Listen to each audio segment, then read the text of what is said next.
Welcome to Paranormal Central, broadcasting live from Central California with your hosts Jeffrey Gonzalez and Alan Thomas. Broadcasting video worldwide at ParanormalCentral.net and broadcasting audio on the Dark Matter Network at ArtBell.com. Are you ready to witness something that you cannot explain? I'm looking for you, you're looking for me. We have to decide what it will be. Can it be true? Can I believe the unexplained? Look into the sky, you realize you're not alone. Open your eyes, you can find the trail that comes from. Hello everyone, welcome back to another episode of Paranormal Central, broadcasting live in the bottom left-hand corner of the Nevada Triangle in a city called Fresno, California. My name is Jeffrey Gonzalez. I am your host for the show. Also the founder of a group called the Sanger Paranormal Society. Been investigating the paranormal going on over 12, 13 years now. I started this program about 7 years ago because I've been finding just incredible evidence of the paranormal that I had to show you guys somehow, and I think this is the right highway to do it, and so far so good.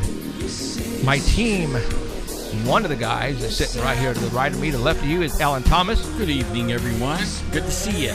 Emerald is not here again today, and we have to say sorry to Emerald. She is losing her grandfather, so she is in Sacramento right now with him by his side, and sending our prayers to her and the family. Tonight we have, just like every week, a great show for you. You know, when it comes to the paranormal, we can talk about things forever. You know, UFOs, Bigfoot, conspiracy theories, the Bible, religion. You know, we talk about religion here, and I hope that doesn't offend anybody, because the book, the Bible, happens to be probably the most paranormal book ever, and that exists to this day. Why? Because it's actually foreseeing the future. It's telling us about what we talk about here, about things in the skies, about monsters roaming the earth. You know, the Bible actually talks about that. So, you know, that's why we bring in religion, you know, the Bible, into what we talk about here. So, if you believe in God, if you don't believe in God,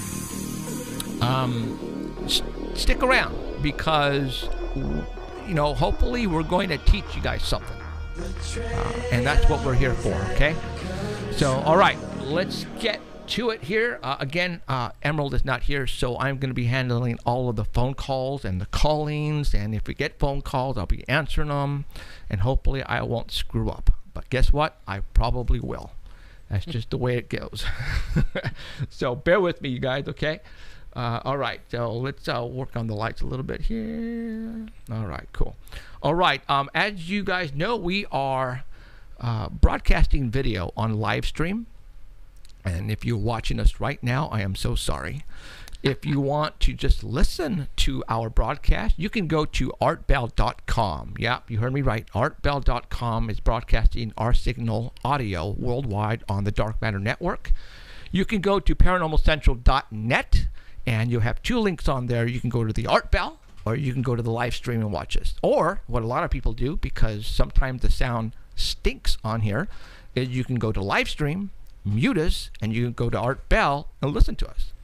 And a lot of people do that, and they say it works out great. There might be a delay in there, but you know what? Who cares, right?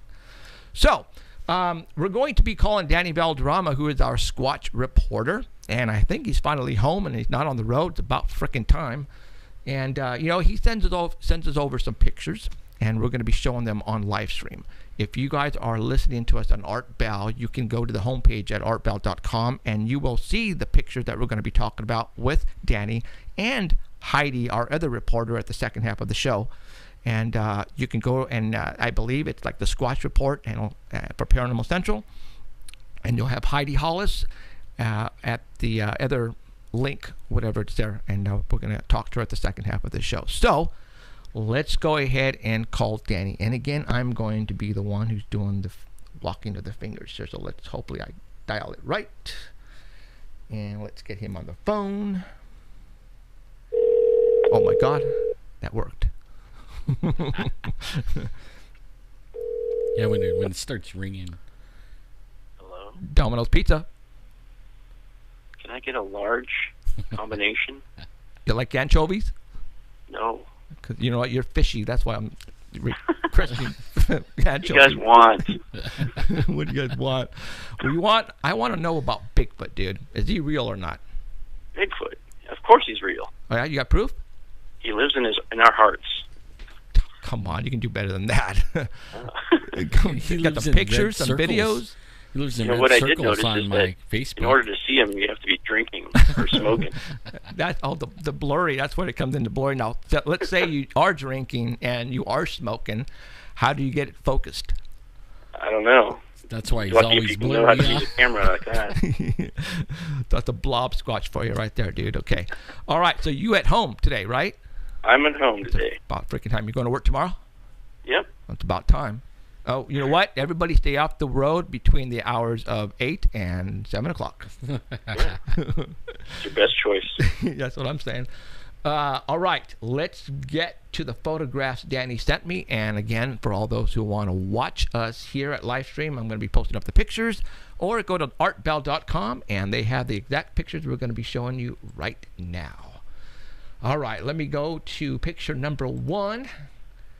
And bring it up, and let me get. We've got to say hi to Dar and her husband, who are probably having a date night right now, listening to us. Really? A date night? Yeah. Watching Paranormal We have a Central? date night every Sunday night, watching the show. Wow. You know what? We got to work on that. Maybe we can create something. Date night with Paranormal Central. Yeah, we could do a 2-for-1 deal. A 2-for-1 deal. 2 Bigfoots for 1 date night. Right. Okay. I am going to put up the picture. And you are on, Mr. Danny. All right, story number 1 is from Cliff Barrickman. This was on his page. Somebody sent him a photo by the name of Carl. And Cliff Barackman is Finding Bigfoot. He's from Finding Bigfoot. Gotcha. Yes. Okay. Yeah, so Carl set up a game camera in near the Kettle River in Minnesota. It's a thickly wooded swamp area. And there is a farmland nearby that's food producing. And there's a history of sightings in this area, so he sets up game cameras regularly. And what Carl is claiming that this picture shows is a picture of a face kind of leaning in to take a look at the game camera. And you can see it kind of on the right-hand side. Oh, shoot. I see freaking face, dude. This is the uncropped image. And Holy mackerel. He says it shows like a All right, let me see eyes and a mouth Yeah, and a nose I actually see that. All right, I'm gonna. and long hair. I'm going to. I'm gonna The zoom in next on picture is that. enlarged. Oh, is it? Okay. Okay. Yeah. Let's do that then. Let's go to the next picture. Holy mackerel! I didn't even notice that until you brought it up. All right. Now, he did send in before and after game cam pictures to show the area Whoa. for comparison. And Cliff didn't post those because they didn't really show much because they were too far apart. But you can see the face there, I see and something. you can see the details on it. And the next picture has the, in case you can't see the face, the next picture has the little arrows pointing to where the eyes are in the mouth. That's exactly what I see. Oh shoot. Oh boy. Okay, now when It's like a you poodle. get something from Cliff, all right, you guys have to take his name, his credibility into effect. All right, Cliff is not going to put nothing out there unless he is almost 100% certain. You know, obviously what I'm seeing right now, Or he's debunking it. or it's debunking it. Okay, but I see a face. You see it. I see right? it. I see it. Yeah. Right. All right. Continue. So Cliff contacted Carl and said, "Send me the photos. I want the original photos. I want to be able to look at these extensively."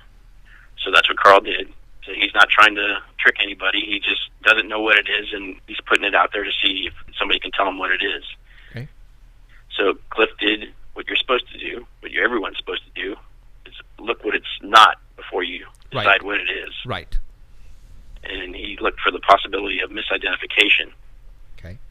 And maybe it possibly could be like the back end of a moose or other large animal in the area. Okay. I can see that. So he's looking for that, and none of that matched.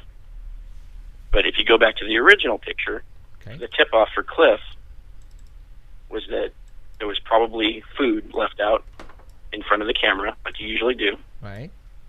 And in the first picture, the uncropped image, you can see 2 crows on the ground. Right.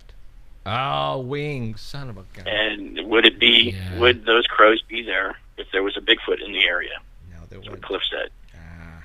So after looking at more, Cliff decided that what this is a crow in flight. Yep. And Son it's of a flying gun. off. It's flying off to the right, Wow. and I agree with his assessment. Yep. It's probably grabbed its food and took off. It's facing to the right. You can see the feathers now. Yeah. Now that you know what you're looking at, you can see the feathers Yeah, all the way down at the bottom. Right. You can see the wings. I'm bummed. And it looks bigger than the other 2 because it's closer to the camera. That's right. So everybody Man. sees something. It's like that dress that was out on the internet all week. Right. Everybody sees something different. I mean, you probably saw a Bigfoot at the beginning, but now that you know it's a crow, you're seeing a crow. But man, let me go back to Now he did a crow before. They did a crow on their Finding Bigfoot show. Next to a feeder that was flying away. right. Yeah, and everybody thought it was a Bigfoot too, and it turned out to be a crow. That is just something. I have the bigger picture right now up, Danny, and it's like, wow. Yeah. It looks like a face there. It looks like a freaking face, man. Damn it. See, you know what that does is all those red circles that people find. Right. You can find a face in anything. Anything. Yeah. See, that's you sure can. it's a wing Right. with feathers, and there's a face. Damn it. Can you imagine what a forest would look like? And well, I can. You know. That's why you get some of those pictures with 100 circles on them. Right. Yeah. Right. Where's Waldo? Correct. Yeah. Yeah. No, but Carl did the right thing. Yeah, he He did. submitted his picture for a peer review. Right. But a lot of people do that, and they put it on all these different pages, and they just get ripped apart. Yeah. So that makes them not want to turn in pictures. But if we can just stop ripping people apart right away and try to find out what it is, we'd get a lot more pictures. That thunder? Crazy. Was it? We Might have, be. It's pretty dark out there. yeah, we have thunder over us, and our our sound effects lightning is going off with the thunder. Kind of cool. That's cool. Gosh dang it! I need to put those 2 in here, 'cause that would have been. Oh God. Okay, I'm gonna do it for next week, you guys. All right. Well, that's awesome. Yeah, I saw a face there, but it's that's a bummer. Okay. Well, hey, it's pretty good. it's pretty good. It's all about finding the truth. If it's not a Bigfoot, then we're gonna tell you it's not a Bigfoot. All right, number 4. Got it. Go. For sure, Cliff Brackman will. Yeah. I mean, they'll tell you straight up. Okay. got Even the if picture it up. is a Bigfoot, they'll tell you it ain't sometimes. Oh yeah, and that's weird, isn't it? I mean, the whole idea is to find Bigfoot, but if you find Bigfoot, they might tell you it's not Bigfoot.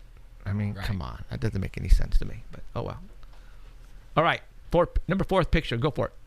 All right, number 4 is a story from a news site, and it's called OzarksFirst.com. It's a TV news station, and this was submitted on February 26th from Fouke, Arkansas. Okay. That's the Fouke monster and the legend of Boggy Creek. That's one of our guests. We interviewed him Lyle twice. Blackburn. Yep. Yeah, Yep. They actually have, a good sightings. friend, not just a guest. Oh no. It's starting to Anti-lag rain. feature triggered. Oh, What's going on there? I Local hope it isn't recording like is the storm is taking What's that? What's up taking with out your that? internet. Okay. Well, go ahead. Continue, Danny. All right. They have sightings dating back in this area all the way back to 1908, and everybody sees a creature that's anywhere from 6 to 9 feet tall, about 400 pounds, has brown, red to black hair, and extra unusually long arms. And anyways, this Fox 16's reporter, Suzanne Bruner, covered a story in November about a rare deer doe that had antlers, and it was killed out in the woods. And this was in Ida, Claiborne County. And a Sasquatch hunter was watching the story in November, and he thought he saw in the background of the story what looked like a Bigfoot to him. So he took a screenshot and he sent it into Suzanne. So we don't have the original video from the story back in November, but we do have the picture, and that's what you're showing there. So that's right in the dead center is what we're looking at? Yeah, the dark area. You know, again, just like, you know, if you look into a forest, just like Ellen said, you can possibly pick out things. And, you know, this, unless you have a before and after picture, you can't say anything about this. Yeah. You know. And that's where you have the screenshot. And they interviewed a guy there named Williams Lunsford, and he says that that's about the size, and the coned head and the black eyes. It shows everything that he saw. He had a sighting about 40 years ago near Boggy Creek. And he was 17 years old at the time, and he was fishing. And he saw across from him, about 45 yards away, a creature squatting behind a tree, staring at him. And when they made eye contact, this thing stood up, and he said it just kept rising and rising and rising. He couldn't believe how tall it was. Right. And it just, they stared at each other for a while, and it just took off. And it's been traumatized ever since. He says that's what he saw. Yeah. Can everybody hear the rain? I'm going to hold off. It was thundering right now, too, so it's raining like cats and dogs. So we are letting the people at Art Bell know that if for some reason, if we lose power, well, then obviously everything is gone. So we're just letting you give the heads up. But we got, I mean, it's raining cats and dogs and moose and Bigfoot outside right now. So wow. Just, yeah. Pretty cool. It's perfect. Perfect. Show. And then I tell you, if I would have had my lightning set up in the back, because it was thundering and it was triggering the lightning storms outside. But okay. All right. Is there another picture after this? No, there's only one picture for this one. Okay. All right. Let's go to she showed it around to the people in town, and everybody in town. It's a small town, so everybody has a story about Bigfoot, and everybody knows what it is. And it's just a shadow right now. Yeah. Unfortunately. I'm still trying to track down the original story. I want to see if I find it. I'll post it on the Paranormal Central page. Okay. But I want to see what this guy saw and that made him think that it was a Bigfoot. Right. You know, see if it moves. See if anything. Right. Right now, it's just a shadow. Right. So. That's cool. Okay. All right. Go to the next picture number 5. Man, too bad I couldn't pan the camera around and let them see that. 5. Another lightning flash? See, I purchased some strobe lights, right? Some professional strobe lights, and I have them in the other part of the studio where we're going to do the TV show. I have them outside the windows, and they're sound activated. And right now, the thunder that's going off outside is triggering the strobes. Now we're like the lightning's coming through the windows. It is so bitchin'. It's haunted in here. And it would probably be working right now if I would have had them back here. Yep. But like an idiot, I didn't. God, I slapped myself. All right, got the next picture with something walking on a trail. Yep, this is from the Crypto Mundo page from Craig Woolheater. He posted this on February 26th. Got 3 pictures with this story. Okay. Now they had a pic they've had this pic for a while, and they didn't have permission to post it, but they finally got permission this week, so they released it. It was sent to them from far north Queensland, and for cultural and security reasons, they cannot give the exact location away. So it was taken in October of 2014. Okay. It was 2 men that were, they observed something walking towards them on a trail, and at first they thought it was a workman in the area wearing overalls. So they decided to wait for him, and as it got closer, they could see that it wasn't somebody in overalls, that it was completely black. It was 8 to 9 feet tall, had a large stomach, and the muscles in the neck and the shoulder were pretty muscular, and they can see them, and had long arms, walking like a man. So they pulled out their cell phone and they took this picture. And it was about 70 to 80 meters away, which is about 230, 260 feet away, which is about a little over 3/4 of a football field away when they took this picture. That's why it's so far away. And then they left the area after they took the picture. They're claiming that this is the 100% genuine photo, not photoshopped or anything like that. And if you go to the next picture, it's a close-up of it. Okay. Let me go to that picture now. Okay, got it up. They had a much better view of it than these Sure. pictures, so we don't know what they saw. They just their descriptions, but it's not convincing. I mean, Oh, still can't tell what it is. yeah. Still almost a football field away. Could be a possible misidentification. Why didn't they wait till it got closer to take a picture? Right. And that's why didn't it try to hide when it saw them? true. Because if it was a Bigfoot, it would have just really quickly taken off to the left and run into the trees. I mean, Yeah. Why would it be walking on the main trail if there was somebody ahead of it? That's not usual behavior. That's cool. Some are saying if you go to the next picture, it could be an Aboriginal man too. I don't know. yeah. I mean, you know what? This is in Australia. This is a Yowie. Yeah, I see on its right hand, which is the left side, like it's a walking stick, maybe. Yeah, that's what some people see too. But if you go to the next picture, Okay. on this picture, you can kind of see something to the left of it. Next picture would be. And they're saying that some people are saying that, hey, that could be another Bigfoot walking with it that's cloaking. What? You see kind of the shape there with an arm. Let me I see it. move in closer here for everybody. Yeah. What? Where do you think, see I that? think I know what that is. You Wait. do? What are you seeing? What? I think it's the fence line. Yeah, it is the Well, fence. yeah, that's the fence line there. I don't see nothing on the Yeah. left. On some of the pictures, it shows up pretty good, and it looks like there's a figure there, and you can kind of see the left arm. But what it actually is the fence line, because you can see the fence on the first picture. You can see the fence where the fence is, Right. and then it rises and it drops right where the creature is. And one of those fence posts is totally illuminated by the sun, giving the appearance that there's an arm there, and that's all it is. It's just the fence. It's not one cloaking. But You know, I'm looking at that thing, whatever it is, and the legs are awfully skinny. yeah, the arms kind of look long. Yeah, they do. And But I don't know about the 8 to 9 feet tall. yeah, Because, well, the boards in the foreground, right, probably at the 4-foot level, because you have to pound those in. right. That's exactly what I was going to refer to. And then, so it's probably like 6 feet tall. Right. Yeah, it's not that tall. And And he's wearing a hat.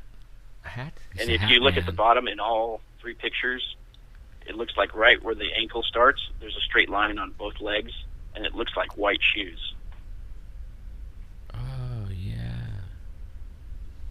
It's a perfectly straight line underneath both legs, and it's a white area underneath both of them. Yep. So I don't know if this could be just somebody walking out there. Yeah, that could definitely miss identification. So pretty weird. What? Still a lot of, you just got to submit the pictures and Right. Well, oh well.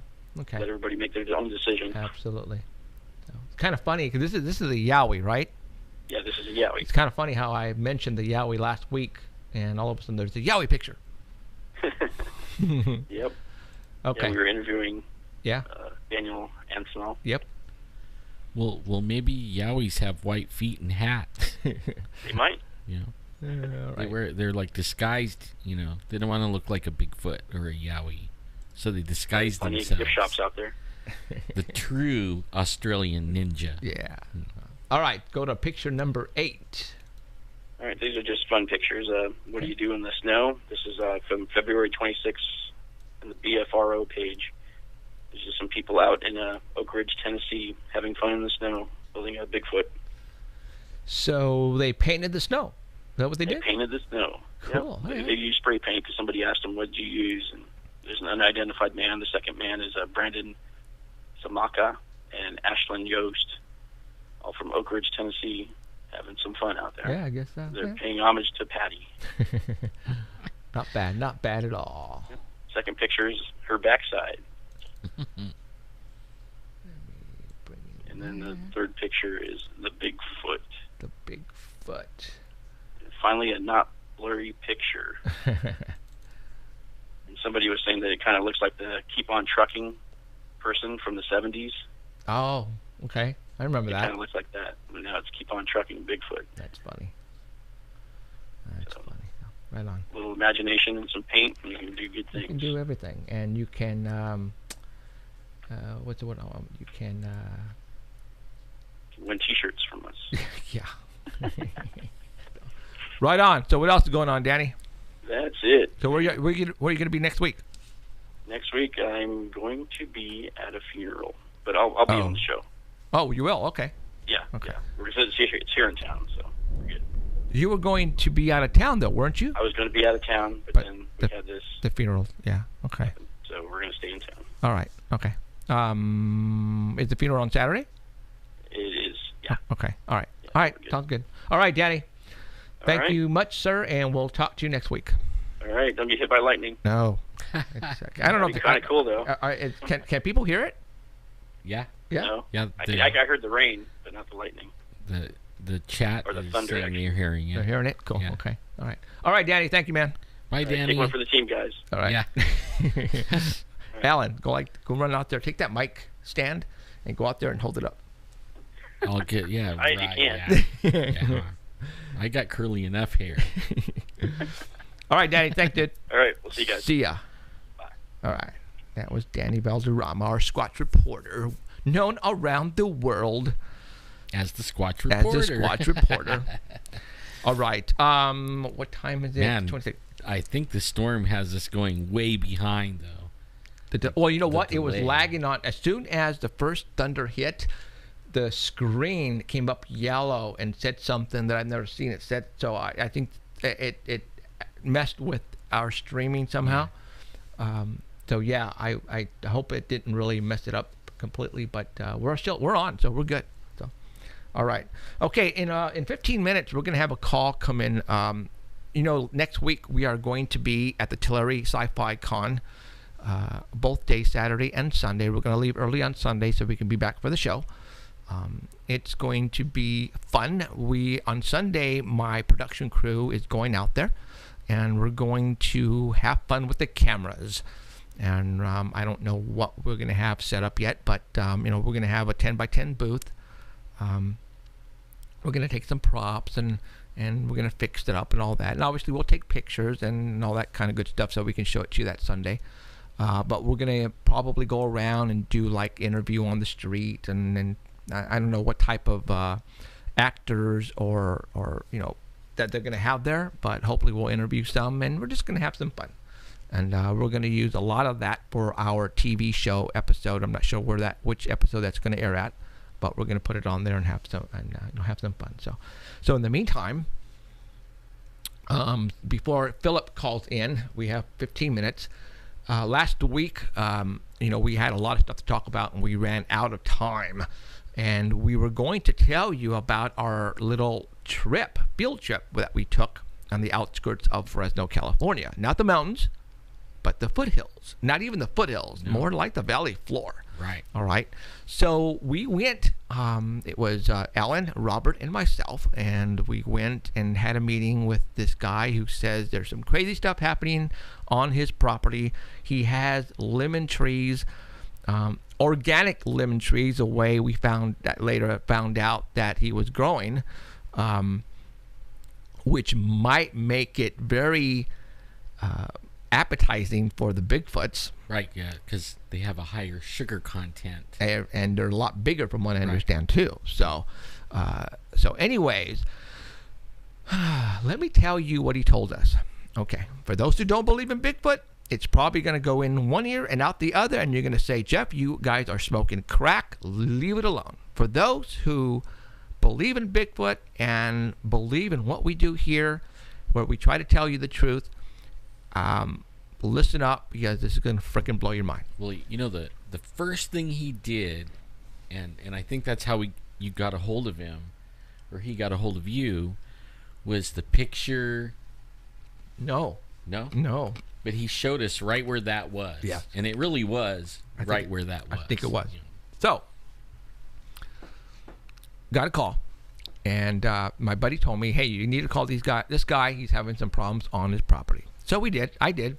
And remember I told you that one day before I got sick, Emerald and I went over and talked to him. Well, last Saturday, we took a little trip up there with Alan, Robert, and myself. And we spent 10 to 6. So we spent 8 hours there that Saturday. All right. It was an all-day thing. And we had fun. I mean, I purchased a new truck, and it's a 250 Chevy, a 4x4 4-door, and we went 4-bine all over the hills there on his property. And he was showing us stuff, and he told us some stories. And I'm going to tell you a story that he told us. And at first, though, when he told us the story, he wasn't thinking Bigfoot. He was thinking, what the hell are these people doing on my property at 2 or 3 o'clock in the morning? All right. So when you're a farmer and you're farming lemons, you have to get up early in the morning and sometimes stay out late to watch the water and make sure that the water stays in the rows of your trees. And one day he was out, and he saw 2 guys walking or doing something on his property, and he noticed that they were camoed, and they were wearing camouflage, and they had big guns. So I'm assuming AR-15s, and they were actually camouflaged guys. Okay, what he told me it reminded him of was military personnel. This is not the first time I've gotten reports of military personnel in camo with AR-15s in the foothills. No, or even on the valley floor in areas where we're getting reports. Yes. So like out by Mount Owen. Right. So take that into consideration when we're telling you that there are military wandering around where there are Bigfoot sightings. Okay, so keep that in the back of your mind. All right, now he is riding around on one of his 4-bys, and then he gets his flashlight and he says, "Hey, what are you doing on my property?" Right? The 2 guys, oh my God, he sees us, and they start running to hide. Then he sees 4 other guys, and he describes these 4 guys as wearing heavy jackets, black jackets. Same thing that I described. Right. It's exactly the way I described it. Exactly. So he goes, "Hey, what are you guys doing on my property?"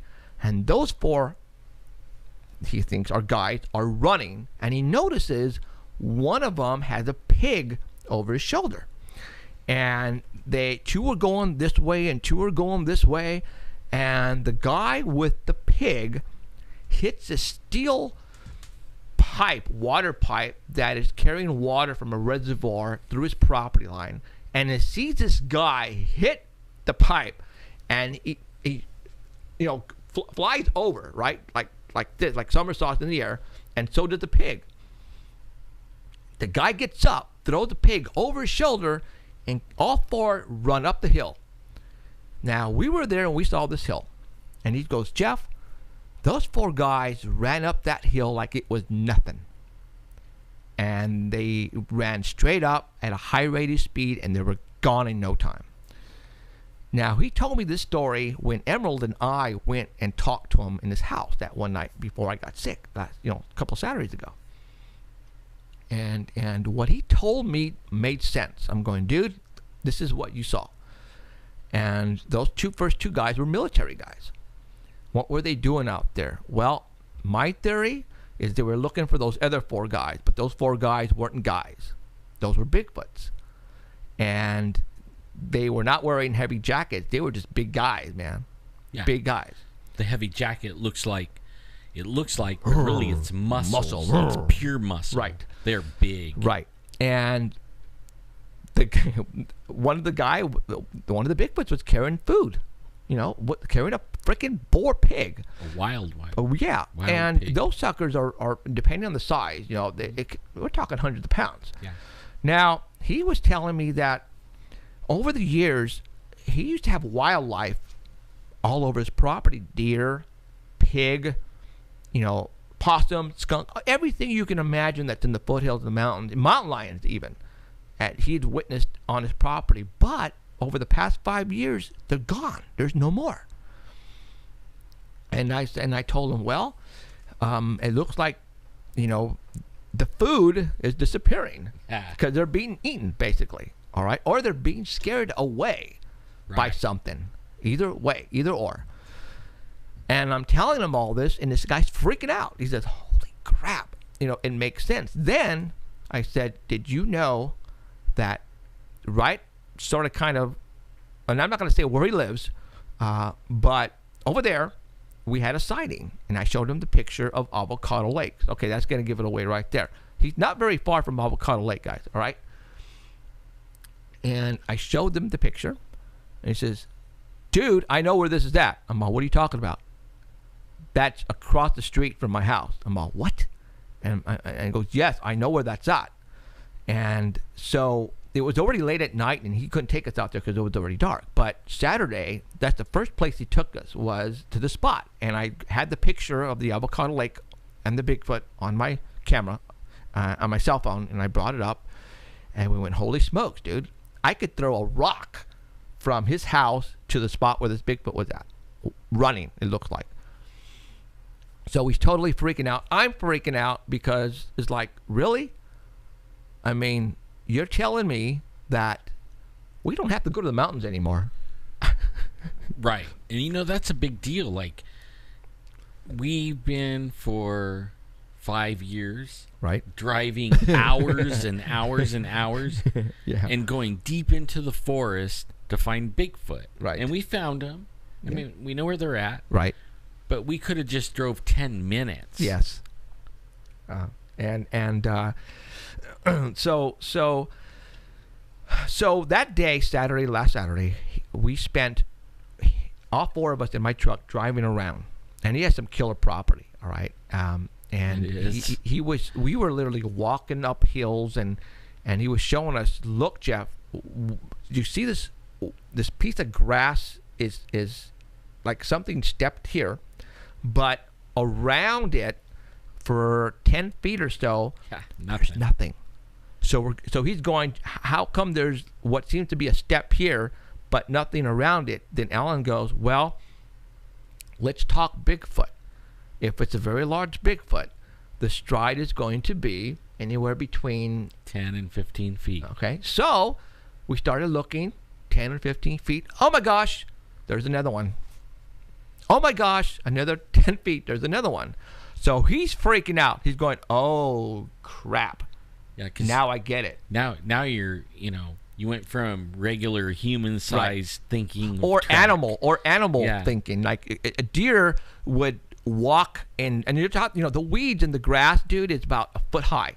So you can see where, there's like a cattle crossing or a deer or whatever. Yeah, you can see them where they went. You can follow them. Yeah. But you have a piece of grass that's been stepped on, and there's nothing around it until you decide to go and travel around it, and you find another one, and then you start following what we think are footprints. So what I'm going to do is I'm going to show you some pictures of what we found there. And on Art Bell, they're not at Art Bell, so for those people who are wanting to see these pictures, you can always go back to the archive at Livestream or at YouTube once Alan posted the video back up, and you can see these. So, he actually sent me some other pictures a couple days ago, and Alan hasn't seen these yet. But right now, what I'm going to do is I'm going to show you, let's say...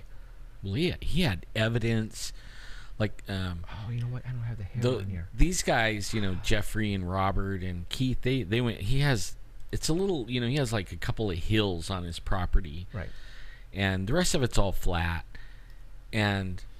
I mean, I wanted to see some of the evidence so bad, and these guys would hike up the hill, and I got about halfway, and my leg gave out, so I wound up not making it up the hill. But only I stayed in the flat spot, and I'm a pretty good tracker, and I found some bobcat tracks, I found some older deer tracks, and then I also found some tracks like that he's showing right now. And with the toe in it. The big toe is on. This is a right foot. Yeah. Okay. There's the big toe right there, and then you have other toes which you can't see. But dude, that's it. That's a freaking footprint. All right, you guys. So You know, and the next footprint from that one was almost 12 feet, yeah. Away. And then the next one from that one actually was around 11 or 10 feet, and it was up the side of the hill, and you could see where it gripped the side of the hill, and it was actually chasing a deer. Now I found the deer tracks going the same way as the Bigfoot, and the deer was running because you could see where it was slipping on the dirt, right, trying to get away. Now, what I'm showing you here, guys, there was the boundary fence. Now, granted, there are cows here, but this location here is like a trail, a off-road vehicle trail, and this was caught on the barbed wire. Now, let's think about this. I don't know what kind of hair is on a cow. All right, so I cannot say what this is, but this was on the barbed wire, where there's a road and this goes across the road type of deal. I saw cows. There were cows, so I don't know if this is cow hair or not. Regardless, I grabbed that. I think that was Robert's foot. Yeah, that was the other footprint. That was Robert. That was Robert. He's like a 9.5 or something like that. Yeah. So I actually have this hair right now. I actually grabbed it, using the proper techniques to not get it contaminated, and I have it in a cardboard box. And at this point in time, I don't know what to do with it. Okay. We're thinking, is it cow? I mean, I don't know. Well, I know there is people that can look at the hair and tell right away and identify it. Yeah. Okay. Well, if anybody sees this, knows what this is right away, then and tell me. But just because you send us an email saying it's cow, I'm not going to take that as a 100%. That's what it is. If for me to be at ease, I would have to take it to our professor maybe, and just say, hey, he might be able to do it because he knows his animals type of deal. Okay, so we got that. All right, then he's been texting me back and forth. He's been wandering around his property and stuff, and sort of kind of not on his property, but over the street. He found this, and it's an old shed, and he says it's like a that's Mr. Cable. You know what? Let's go ahead and. He hasn't seen any since then. He hasn't seen any military. Right. Philip. Yes. How's it going? I'm doing fine, sir. All right. So so let's we got Philip calling in from the Tulare Sci-Fi Con people, so we're going to go ahead and talk to him, and then we'll get back to the Bigfoot stuff. So, all right. So, sure. So we got a week to go here, huh, Philip? Gone straight, and it's shaping up to be a very impressive event. Before are we on the air? Yes, I'm sorry. We are on the air. Live, worldwide. I thought as much, but I want to make sure. We have, of course, a number of celebrities coming in, including Mr. Jeffrey Gonzalez. Your show. In fact, I believe you're going to be doing some interviews while you're there. Yeah, we're going to bring down the production crew on Sunday, and we're going to shoot some stuff and use it for our TV show. Yeah, we've already got a couple of people who want to talk to you right off the bat, and I think there'll be far more when we get there. But anyway, we've got a lot of celebrities coming in from Hollywood, actors, movie producers, special effects people, makeup people, people like Rick Mora from Twilight, Carolyn Hennessy from True Blood and Terminator 3, Roxy Astor, who was one of the wrestlers from Glow, Adrian Paul, ladies, for all the ladies out in the audience, Adrian Paul from Highlander and Dark Shadows, Scream Queen Deborah Dutch from Star Trek, David Gerald, who wrote The Trouble with Trubel, also was the story editor on Land of the Lost, the original. Rex Williams, who's from Destination Truth, Tony Oliver, who was the voiceover actor from Robotech, but also recently starred in the short film based on Mighty Morphin Power Rangers, Rico Ross, who was in Aliens, Babylon 5, Doctor Who. Also Apollonia, the singer from who was in Purple Rain, will also be there. Jimmy Hunt, who was starred in Invaders from Mars back in the 50s. The movie producers like Scott Sargent, Ian Pugh, Adam Rady, Jeannie Williams, from a former network executive for the Fox Network, is going to be on hand, and is currently producing a number of more scriptures. She's going to be there helping present an award. Ethan Dettenmeyer, who is the host and head of Combat Radio, and has been instrumental in getting some of our celebrities. Carl Gottlieb, who wrote Jaws 1 and 2, comic book artists Ed Savage and Edward Llewellyn. We just got a whole ton of people coming to this thing. I mean, altogether, I think if you count all the comic book artists, all the writers, all the actors, movie producers, special effects people, and so on, we have about 70 different celebrities coming into this. Holy That's mackerel. extraordinary for this area. Yeah, it is the largest, in terms of that, in terms of the number of celebrities, this is the largest event that's ever been in the San Joaquin Valley, possibly Central California. Holy mackerel. So, yeah, Right. if you can't find something interesting to do or see somebody interesting to talk to at this event, there's something wrong with you. We're going to have all day on Saturday and Sunday. You'll find panels, you'll see demonstrations on martial arts, on makeup, and so on. There will be movies, of course. Some of the rare movies. We'll have our own small film festival as well. In fact, we'll be having our film festival awards on Sunday at 5 o'clock. And on Saturday, we have our costume contest, of course, and we'll be having a number of celebrities who will be judging our costume contest. Yeah. So we just got a whole bunch of different stuff going on. So in fact, we have a special salute to Jaws, since we have a couple of the people that were instrumental in the making of the movie Jaws on hand, and since this is the 40th anniversary of Jaws. Wow. Yeah. Yeah, Now are you going it's to have cosplay? There will be absolutely cosplay. In fact, if you come in costume, you actually get a discount for getting in the door. By the way, it's about $10 a day to get in, unless you want to go for the whole weekend, in which case it's $16. But if you come in costume, or if you're a member of the military, you get in at a discount. Oh. You know, $16 is nothing, man. That's absolutely nothing.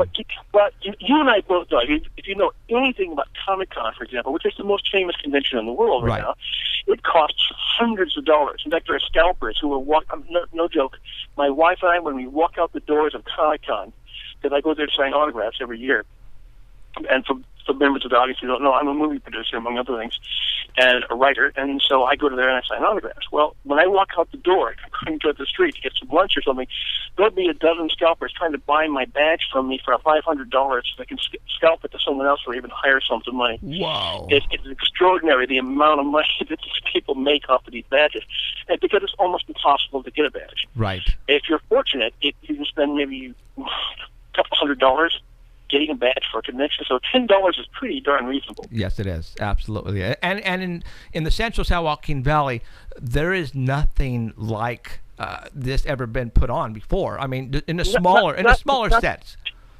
Yes, yeah, Right. You'll see a comic book convention or an anime convention or something of that sort, and you'll see maybe one or two, maybe half a dozen celebrities, Right. but not something like 70, Right. and not quite of the same caliber.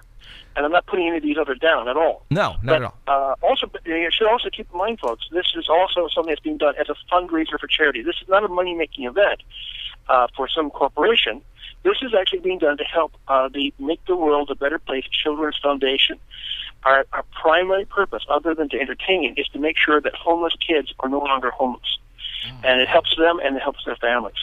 Right on. So that's really important that people understand that. So if you come to this event, not only do you have a great time, and there'll be food vendors and there'll be people who will be doing all kinds of great acts out there.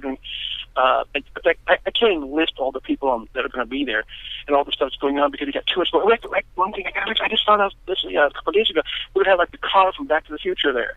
What? And the Batmobile will be there. So if you, like I said, if you can't find something that's going to you want to take your picture next to, or Dude, a celebrity that you don't want to get an autograph, there's something wrong with you. I should have taken our ambulance. It's too. Well, hey, it's not too late. Bring it on down.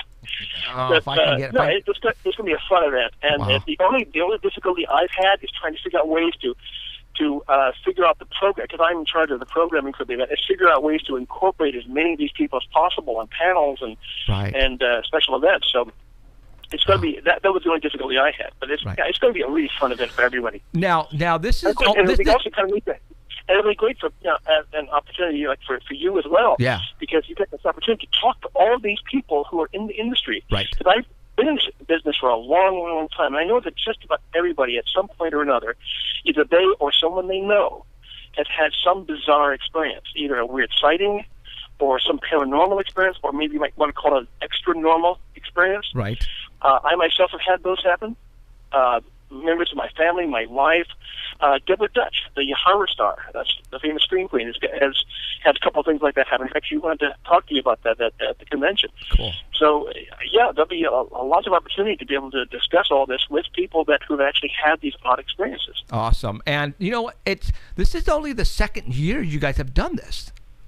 Yeah, it's very interesting. Last year, this was done as a way of helping a local charity, and it was kind of an experiment just to see how it would turn out. With almost no publicity except for some flyers and a little bit of notice on Facebook, 1,000 people showed up. And I got involved because I became one of the, quote, celebrities because of my work in the movie business. And I came down and I said, these guys kind of need some help. So I asked them to supply them with movies, and I got them some other guests. So I think we had like 20 celebrities at this thing last year. But the weird thing is 1,000 people showed up. I thought, well, if it was actually enough time to plan this properly, make it a 2-day event, maybe this would extend and spend some real time to promote it, and we'll see what happens. I mean, obviously, we're going to get a lot more than 1,000. Yeah. We'll see. I don't honestly know. But if all goes well, we'll be doing this every year. Awesome. Sweet. Now, where's this being held at? This is being held. I'm glad you brought that up. I might have forgotten about that. It's being held in the city of Tulare next week, next Saturday and Sunday, at the Tulare Agri Center. Okay. Which of course, is where they have the famous the Ag Show. Right. And we'll be in Pavilion C. Okay. And there'll be signs that will hopefully direct everybody correctly to the right gates so they can park and get registered. And by the way, every person who goes through the gate and gets registered also gets a ticket, because every half hour we're going to give away a prize. Cool. All right, right on. So yeah, it's going to be very cool. Not only do you get all this for $10, you also get stuff in the process as well. Wow. But anyway, yeah, it'll be in Pavilion C. Okay. And right next door to that is the Hilders building, which is where we have all of our panels and a lot of our movies. Awesome. Now, and in fact, our contests as well. Right on. Now, let's talk about you a little bit. Okay. You've been in the industry a long time. Tell everybody who you are and what you've done. Okay. Well, first of all, my name is Philip Cable. I was originally a playwright, could not make a living being a playwright, so I worked my way through the movie industry back about over 40 years ago. And started off as a screenwriter, eventually worked my way, worked my way down to being a producer, but anyway, I became a director and a producer. At one point, I was also a movie distributor, selling movies overseas. I specialized in doing low-budget movies. Now I do big-budget films. In fact, I have if I can give myself a quick plug, yeah. We're going to be doing a great major film that I probably shouldn't mention what studio yet because we're in negotiations with them. But it'll be an independent film, but a major film released to a major studio based upon the life of Chenault, it's also called Chenault and the Flying Tigers. Of course, the famous combat aerial team of World War II, who was a great hero in China. And shortly thereafter, we're also going to be making a movie based upon the last literary work of Alex Haley. We're working in cooperation with his family to make a movie called The Keepers of Honor, which is about the origin of the Coast Guard, which was the original Coast Guard was composed almost entirely of ex-slaves. So we'll be making a movie about that as well. And we have some other projects we're going to be doing as well. And so perhaps one of them also based on a comic book, because I own a small comic book company as well. Wow. But I've been in this business for quite a while. I've made a lot of movies. Awesome. Now, next week, what are the times that this thing is going to... Okay.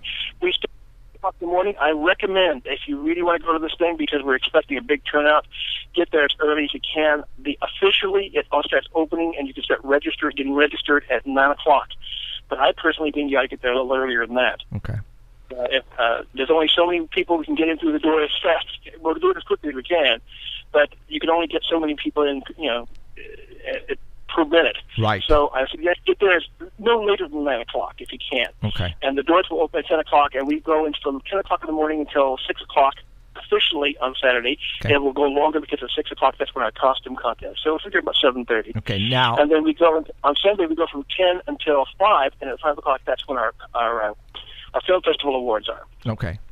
So since we're going to be going on Saturday morning, we need to get there early, right? Either that, or in the case of anybody that wants needs to set up, you can come there on Friday night, anytime after 7 o'clock, and you can be setting up. Okay, I might have to think about that and possibly do it on Friday. Well, we'll see. We're pretty good at setting up. But in your case, if you can't do it on Friday night, then come there early as you can on Saturday morning. Okay, and I think that's probably going to be the plan. Is that we'll arrive there Saturday morning. I have help, and we'll be able to set everything up. With That ease. sounds great. Not a problem. Do you have RV parking? RV parking? Yeah. We have special parking for all the people, all the celebrities, and all of our vendors, which is totally independent from the public parking. But yeah, there's going to be a ton of parking for Are they everybody, asking? public as well as all the They celebrities asking? as well. Oh. No, like some people, the vendors and stuff. They, Oh, right. they cruise in their fifth wheels and trailers. Right. and stuff. Right. So, okay. Well, I'm looking forward to it. I had no clue you were going to have that many celebrities there. That's going to be awesome for us. To be perfectly honest, we didn't think we were going to get anywhere near that many. We're actually kind of still getting over the amazement of having that many people who want to come. Part of the reason we're doing it though is because they want to help the charity. Sure. And that's awesome. That is totally awesome. So a lot of these celebrities are going to be like signing autographs and stuff, right? Yes, signing autographs. If you want to have your picture taken with them, in many cases you can. Okay. And they'll be selling pictures, photographs, movies, maybe TV episodes that have appeared in. It all depends on the individual. Right. And at the same time, there'll also be combat radio with which is what Ethan Dettenmeyer, who also will be there. We'll be actually doing live broadcasts for his radio program, which will be pretty much heard throughout much of America and Hawaii, I believe, as well, and perhaps even elsewhere. They even have some places overseas that do the show. Right so, on. plus, of course, they'll also be on a lot of panels and demonstrations. Some of them will also be acting as judges for some of our contests. Cool. All right. Well, hey, I am looking forward to it. I am going to start putting everything together that I need to take with me Saturday morning. I'm looking forward to it. From day one, I wanted to get you on this show, and we're all going to have a lot of fun. Absolutely. So, and with that many celebrities, I think we're going to get some good stuff for TV. I really do.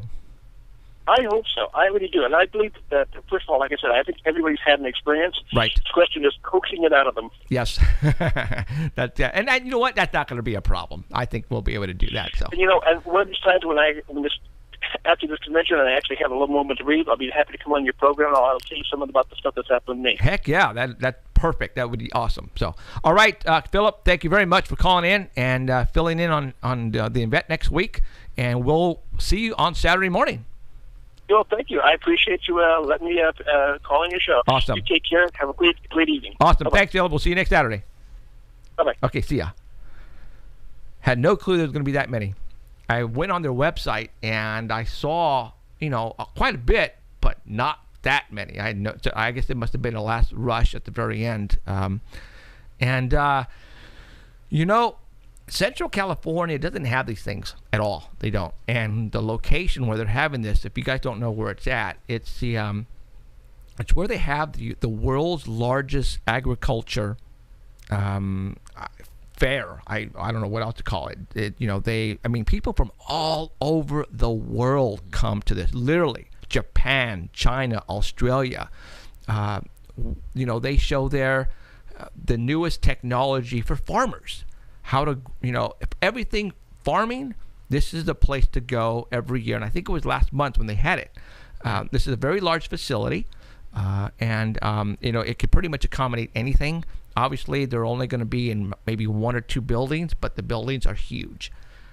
So I can't wait for all those people who want to go. You can just buy the tickets at the door. You don't have to buy them in advance, and we will see you there. We're going to have a 10 by 10 foot booth. We're going to set some props up and some a location where you can take photographs and all that kind of stuff. We're not going to charge anybody. We're just there to promote ourselves and answer any questions, and mostly to get some great stories for TV because I have 26 episodes that we got to do, and maybe I can get some of these actors or actresses later on to come down to Fresno to shoot the TV show, and that's what my main priority is going to be. So, all right. So if you guys are going, we will see you there. All right. Get back to Bigfoot. Let me get to the picture. All right. It's that right there. Okay. We left off here. Now, Bigfoot.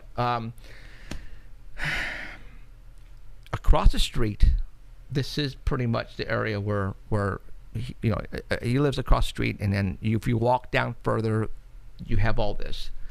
And he says this is an old PG&E building, but all it is the shed. That's all it is. So he went inside the shed, and he took some pictures. And what he got was basically, let me open this up a little bit. It's just empty inside, right? It looked like a lot of water, mud. That's just basically inside. But what got my attention is at the end, and he took a photograph of that, and I'm going to show that to you right now. Really? There it is. It looked like someone or something stacked some branches, pieces of wood, like in a little pile. But the only problem is, why would somebody do that? Now, for all those people who know Bigfoot and know their signals, know what they do to mark their territory, maybe, know what to look for if there are children Bigfoot playing around. This is not normal, right, Alan? I mean, no. I mean, who threw that in there? Like, what would be the purpose of a human being, like let's say myself, or not 5-year-old or a 10-year-old wouldn't be out there on this location by themselves? What would, now this is what I mean by trying to debunk this, all right? What would be the purpose of somebody like me making a pile like this in an empty shed? What would be the purpose of that? Now, let's go back to this photo. All right. Do you see any broken branches and boards laying around out there? No. It's like they would have to bring that in from a far, I don't want to say far distance. Yeah, they gathered it. To gather it and to bring it in here. All right. So let's think about that. Let me go back to that picture. And that's what we do when we go out, especially up to the mountains. We find weird things like this. And when I say weird, and I'm sure you guys have seen photographs on Facebook and on the internet where there are large tree branches broken off and sometimes put at different angles to represent crosses, or pile up, different large branches that a human being would, 2 people, it would take maybe 3 or 4 to move something like that to put in a position. And then we're looking at this, and I know you guys are going, it's just a bunch of bunch of branches and boards in a pile. But then again, that was placed there. All right, look at it. That was placed there. Look at the little broken branches on top. Do you see that right there? I'm going to zoom in on it. Oops. Okay, do you see that right there? All right. That was placed there. Little tiny rabbits didn't bring the little branches and place them in a little pile. A little kid didn't do that. That was placed there. Then now you have to think, why? Why would somebody do that? That's a waste of freaking time and energy. Not unless you're a Bigfoot. This is the way, sometimes how they mark the territory. Or hide, like they build that up. Okay. And they're in the inside's totally clear, just only the side that's open has that. Or really, it's open on the other side too. But would maybe now. This, I mean, as a like human a being, nursery. okay, would a place where they would lay down to rest, like a little bed and a little nest. That awfully, ouch, that would hurt me. But we're talking see, Bigfoots now. He on his property. One of the things, like when you guys are out hiking around, he had one side of a hill that was a lot of rocks. Yes. And it was on a northern facing side of the hill, and on the rocks was all this moss. Okay, really, really thick green moss. Really thick, and it looked like somebody, and nobody goes up there. Okay, somebody had taken the moss off some of the rocks. Now I've found places where Bigfoot will sleep on a regular basis, and a lot of times they'll line the area that they're sleeping with that moss, and they even eat the moss too. I mean, they'll sit there and munch it. Right. But only to me it looked like they took it somewhere. They didn't, there was nothing. Like, where'd it go? But I know that he also, in those rocks, there's a lot of caves. Mm-hmm. I mean, big ones too. There was some of them I wanted to climb into, but I'm not going to climb in without a light and a gun. Sorry, Chicken. Yeah, because I couldn't see the back end of it, and I know that they could have went back in there and made a pillow with the moss or something. Sure. And Sure. I think that's where he was saying, where did all the moss go? That I didn't tell him when he was there. When we're standing there, but. Right. That's what I thought all the moss went, because I've seen theory. that like a few times. Right.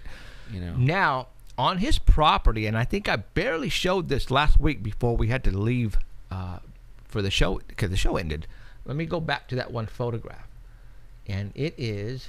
See, now on the hair, you know, we don't know if it's Bigfoot hair or not. No, I and have no it clue. could be cow hair. Sure. What we don't know is someone that knows how to identify the hair. Right. Okay. Like, Well, now, it Carl isn't- Johansson might. He might, but I mean, like on the chat, they're like, somebody's saying we don't know what to do. Well, it's not that we don't know what to do with it. I mean, we know what to do with it. We just don't know anybody that does that Right. with it. Right. I mean, we couldn't take this hair to Mickey Burrow. Right. No. Because that's not his profession is not, animal hair per se. But we could take all our videos and pictures to him, and he'll tell us if they're Fake they're or not. hoax. Right. Yeah. And he also when we have a site where we think there might be DNA of a Bigfoot, and we usually have him come out, and he does like a crime scene investigation. Right. And he does everything, and that way we don't contaminate anything. And he takes all the pictures, and I mean, he treats it just like a crime scene. And then we have a guy that will do the DNA for us also. But Right. I mean, we just don't have a hair guy. No.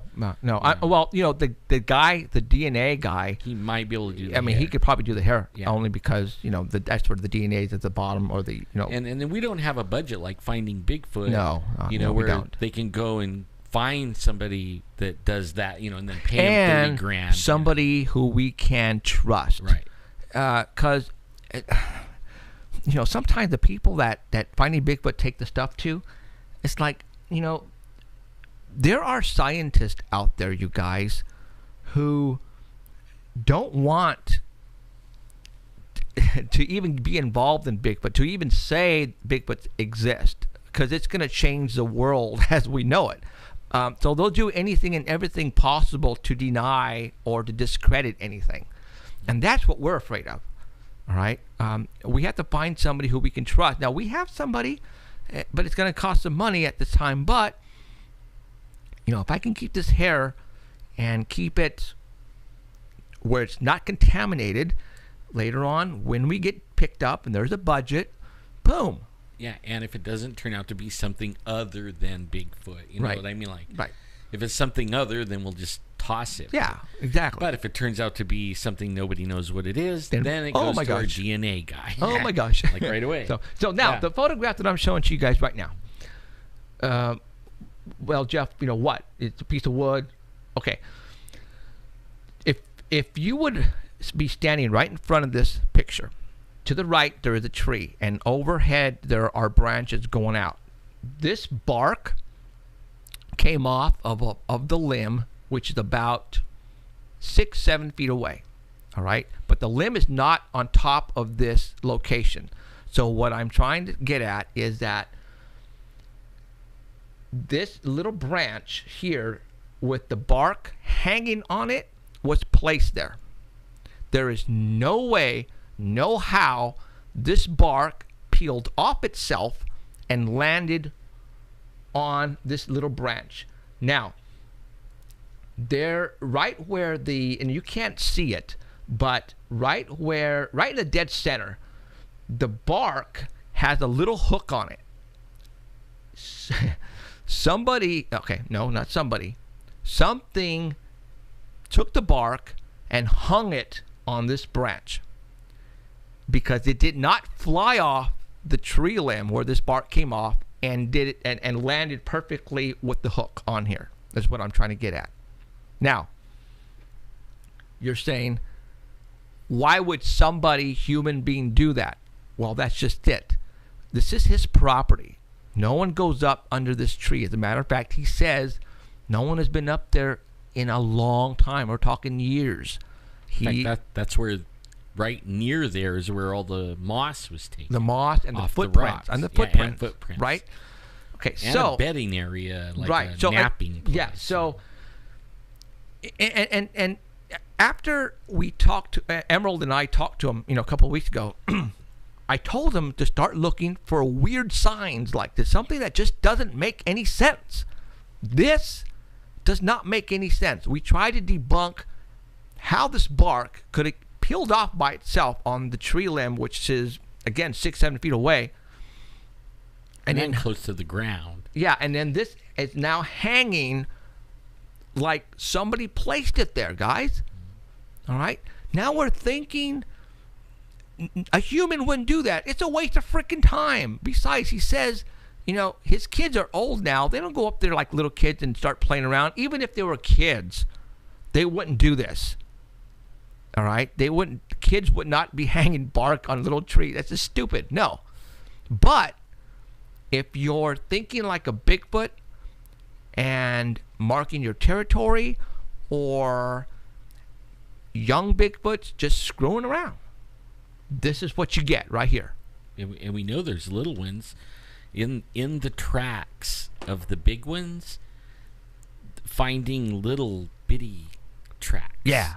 Where the little bitty tracks never stepped anywhere except inside the big track. So the bigger Bigfoot was walking, and then the little one was stepping right in the same track as the big one. And we don't know if there was two little ones or if there was one little one, but there was at least one little one. You know what I mean? But we were hearing sightings of two little ones. Right now, I even forgot I had this photograph, so I put it up right now. The tree is to the right, and do you see what I'm getting at? A strong wind did not come in. Okay, let's try to debunk this right now. A tornado came in with a hurricane wind of 100 miles per hour. It took it off the limb and hung it right there. No, that didn't happen. Right? Did a cow come by and brush? No. And all of a sudden the tree bark fell on. No, and he doesn't even have cows. No, he doesn't. Okay. Did a bear come on his property? No. Somebody on chat, let's see. How do you think this happened? And we found the branch. The branch is, again, 7 feet over to the right. All right? Do you see what I'm trying to tell you guys as far as little signals, little signs to look for?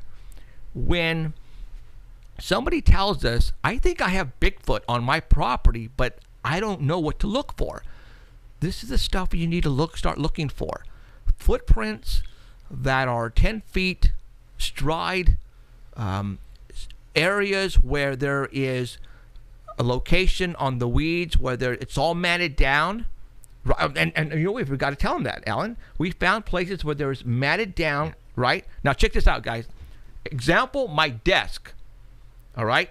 Let's just say a circumference of 6-7 feet, and it was all matted down, but you're looking around the matted down area, and there's no place where something came in to the matted down.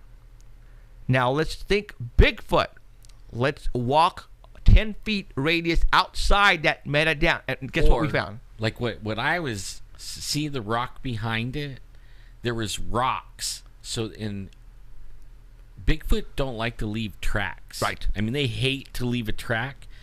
It's rare that you find them sometimes. Mm-hmm. And even though at night we heard it go through the area, you know, and Right. then in the next morning we go looking, no tracks. No, because Nowhere. They're stepping on rocks and Yes, logs and trees, anything yeah. but that, or they're leaping, you know, doing big giant leaps where it's further than what we're looking. Like we find one track and then we don't find any more, and it's further than what Right. our mentality is. Right? I mean, it might be 20 feet over, and I'm starting to think more like that, and we're finding more tracks like that too. Right, You know, right. start thinking further out, and then you start finding. Right. And, track, and, you and, and it boggles the mind when we're out there finding this. We're going, what? You know, even Robert was going, and Keith, you know, Alan and I have been doing this for a long time. Keith, you know, he's like 2 weeks into it, new, because it's his property. Now, Robert Scott, one of our team members, who is sort of kind of new with the Bigfoot, he's starting to realize that, and he's a hiker. He was finding stuff. Yeah, he was finding stuff, and now he's learning what to look for. Yeah. You know, all these years he goes hiking everywhere, and you know, he probably walks right over Bigfoot prints and just doesn't even know it because he didn't know what to look for. Now he does. Now he's going, holy crap. You know, one of the episodes for TV, and we're going to probably have to do this here pretty soon, up the spot where we go, where the windows situation occurred, and, you know, where we go all the time, we were hiking, and we came up to this location where there were tree limbs. There were tree limbs that were piled up like a wall, and we were going, what the heck? You know, somebody physically did that. It didn't happen naturally. There are no humans up there. Sometimes there are, but there would be no purpose for a human to stack big ass tree logs, tree limbs like that. So now, pole size. right. So now you're going, okay, this is not normal. It's out of the ordinary. Let's start looking around for some other out of the ordinary things. And we started walking around, and I noticed this tree, and I looked at this tree. I'm going, oh my God, that is an awesome tree for a freaking tree house. And I'm starting to look up, and I'm going, there are no tree limbs at about a 15-foot height is where the tree limbs start, right? But after you start looking at the tree limbs going up, you're going, man, that's an awesome tree to climb if I wanted to climb a tree. So I started looking up, right? And I looked up. I'm going, what the hell is that? And I got my binoculars, and see, Danny was there. You weren't there because you couldn't walk. There. That's right. But I took pictures, and Robert Scott was there. Trevin was there, and I go, look up there, you guys, and everybody looked, and everybody's like, what was up there, guys? Let me tell you. And I took pictures. We showed them on one of the shows last year, right after Memorial Day. No, right? Yeah, it was right after. Right after. Okay. Okay, check Just this out. coming up, by the way. Yeah, check this out. This tree was very, very tall. It's probably 120, 130 feet tall tree, right? At about 80, 85 feet, I noticed there was a what do you call it? A knot, a tree knot. One of those round knot holes in the tree. What do you call them? Yeah, knot hole. A knot hole, right? Yeah, that's okay. what it is. Yeah. And in this knothole, you guys, I swear to God, and everybody saw it, there was a piece of wood stuck in there, shoved in there. And you're going, time out. 65 feet up. Higher than that. Higher. Okay, higher than that. And then you're going, whoa, time out. And I'm looking at this piece of wood. It's not part of the tree, you guys. And I'm going, that tree, that piece of wood that's stuck in there, it's from another tree that's not from this area. And I'm going, whoa, time out. Somebody or something got this piece of wood and stuck it in the wood knot hole, and you're looking at it and you're going, that is out of place. That got placed there. Okay, then right to the side of it, there was like 2 branches, right? And on top of those 2 branches, there was another piece of wood that was not part of the tree that was placed there. And yeah, it looked like firewood. Like firewood, yes, Yeah. like firewood. It looked like firewood. Firewood is yes, what it looked like. Exactly.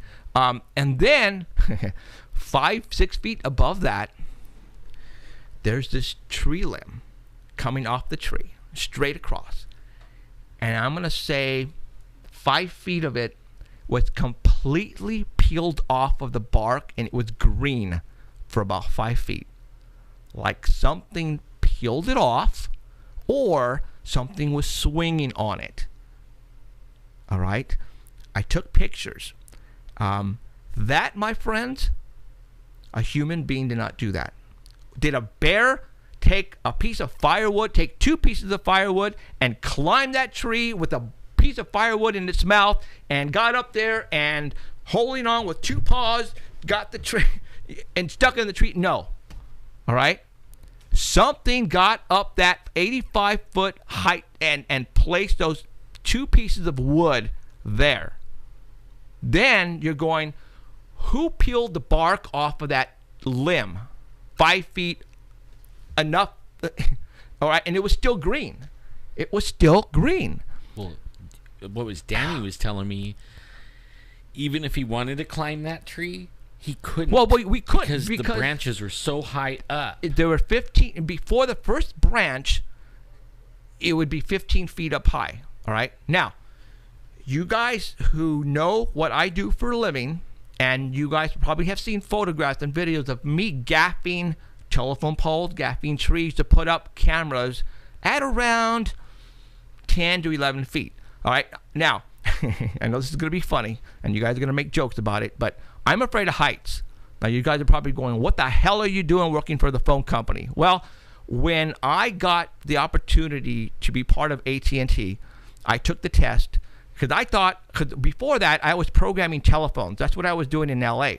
And I thought, okay, I'll move back home, and I will work for AT&T, and I will program telephones and just move back home with my family, right? No. I had to go to climbing school. I barely made it. I almost failed climbing school. And when you fail climbing school, that's it. You're done. You don't go to the next step. I'm afraid of heights, you guys. To this day, at AT&T, I will take my fiberglass, 20-foot ladder everywhere and use that. I don't care how heavy it is, before I put 2 little nails on the inside of my feet to gaff up a telephone pole. Because, if you don't know what gaffing out is, if you gaff out, I will have splinters in my you-know-what between my legs, and no. So, when we go up to the mountains, all right, I came up with this idea a long time ago that, Bigfoots, when they're walking eye level and below level. So a lot of people put up their game cameras about waist high, right? Yeah. David did that. That's all David did was put them really low. Everybody I seen put game cameras, puts them at least waist to chest high. Right. Nobody puts them any higher. So I decided, hey, let's see if we can fake these guys out. And when I say fake them out, I say fake Bigfoot. So now I take my gaffs and my climbing gear that I purchased, not AT&T. So if AT&T is watching right now, no, I went out and purchased my own stuff, all right? And I gaff up the trees to about 10, 12, actually I gaff to about 10 feet, and that puts me at about 4 feet above that to about 14, 15 feet. And now we're putting cameras at that height, and I tilt them downward. All right, and that's what we're doing because I have the ability to do that, guys. And I think I am the only one who started this. And this was like, how long ago did I start to do this? About 3-4 years ago? Yeah. Right? And so I had my climbing gear there at the spot when we found this tree and, you know, the stripped bark and the 2 pieces of wood up there. So what we did is we found 2 trees about 50 feet, 60 feet away, and I climbed them, I gapped them up, and I placed 2 cameras. I did 2 cameras? 2 cameras. And towards the base of that tree that the pieces of wood are up on, right? And we've had those cameras up there since last year. Yeah. Okay, the batteries are probably dead already. All right. But that didn't erase the SD No, card. we got the that SD probably card still in has there. Pictures. So, episode for TV right here. I am going to show you that tree with the 2 pieces of wood that are up there that shouldn't be up there, plus that piece of tree limb that's completely stripped of its bark. All right, now try to debunk that. Did a human being do that in the middle of nowhere? This is not a campsite, you guys. This is in the middle of freaking nowhere. All right, a human being did not climb that and do that. There would be absolutely no reason. It'd be a waste of freaking time to do that. Why would no human being did that? So we try to debunk it. Did a bear do it? There's no way. A bear would not do something like that. All right. Well, I've seen bears in trees, but they don't carry things with them. You know, they don't. Yeah. You know. You know, I mean, you know, these pieces of wood, guys, are probably 3 feet to 4 feet long. Yeah. All right. Okay. I don't even think a bear could carry it. Exactly. In its mouth, no. What would be the I've purpose? watched them climb a tree. I mean, they'll get pretty far up there Right. sometimes, Right. but only they don't carry nothing. No. So what would be the purpose? There is no purpose. Now, if you're a Bigfoot, now you guys, we're there for one reason only, because we know the Bigfoots are there. All right. This is where it all happens. So we're wandering around looking for signs, looking for signals. And it just so happens that we looked up and we found something that does not make any sense whatsoever. Yeah, in that area, they whistle at us. They throw things at Throw us. things at us. They mumble like a human. It sounds like somebody talking off in the distance, mumbling. Right. They roar. Oh my at God! us. And you know what? And I have the roar, obviously recorded on my iPhone still. Mm-hmm. If you were not there to feel the roar, Danny. It was like King Kong. Oh my God! Danny, Alan, Robert, and myself, we walked in. The gates were locked. We had to walk in. We walked in about halfway in, maybe 3/4, and something started to roar at us. Now, we talked about it last year, right after Memorial Day weekend, because we actually have it here. It's 30 after. We're going to have Heidi on here pretty soon. You know what, we probably should, like you keep on talking about the TV show. Okay. We need to let everybody know the internet show isn't stopping. Yeah, we're not stopping this, guy. Yeah, we will still bring you stuff here too. Right. And probably everything we're talking about. Yes. So, you know, those people who are listening to us in Australia, New Zealand, Saudi Arabia, Canada, you're still going to be England. able to witness all this. Yes. All right? Don't worry about it. As a matter of fact, we're still trying to figure how we can, get the episodes that we do for TV and show it to everybody. There's going to be a way we're going to do this, but we don't know yet. So it might be after the season's over. we don't know. We don't know yet how this is going to work. Okay, but there are. Again, we are investigators. We don't sit behind our computers and our desk all freaking day and investigate on the internet. That's not what we do. I do. No, you don't. You go with a shut up. No, I mean, but I do that too. Yeah, you do that too. Yeah. I mean, I watch everybody's.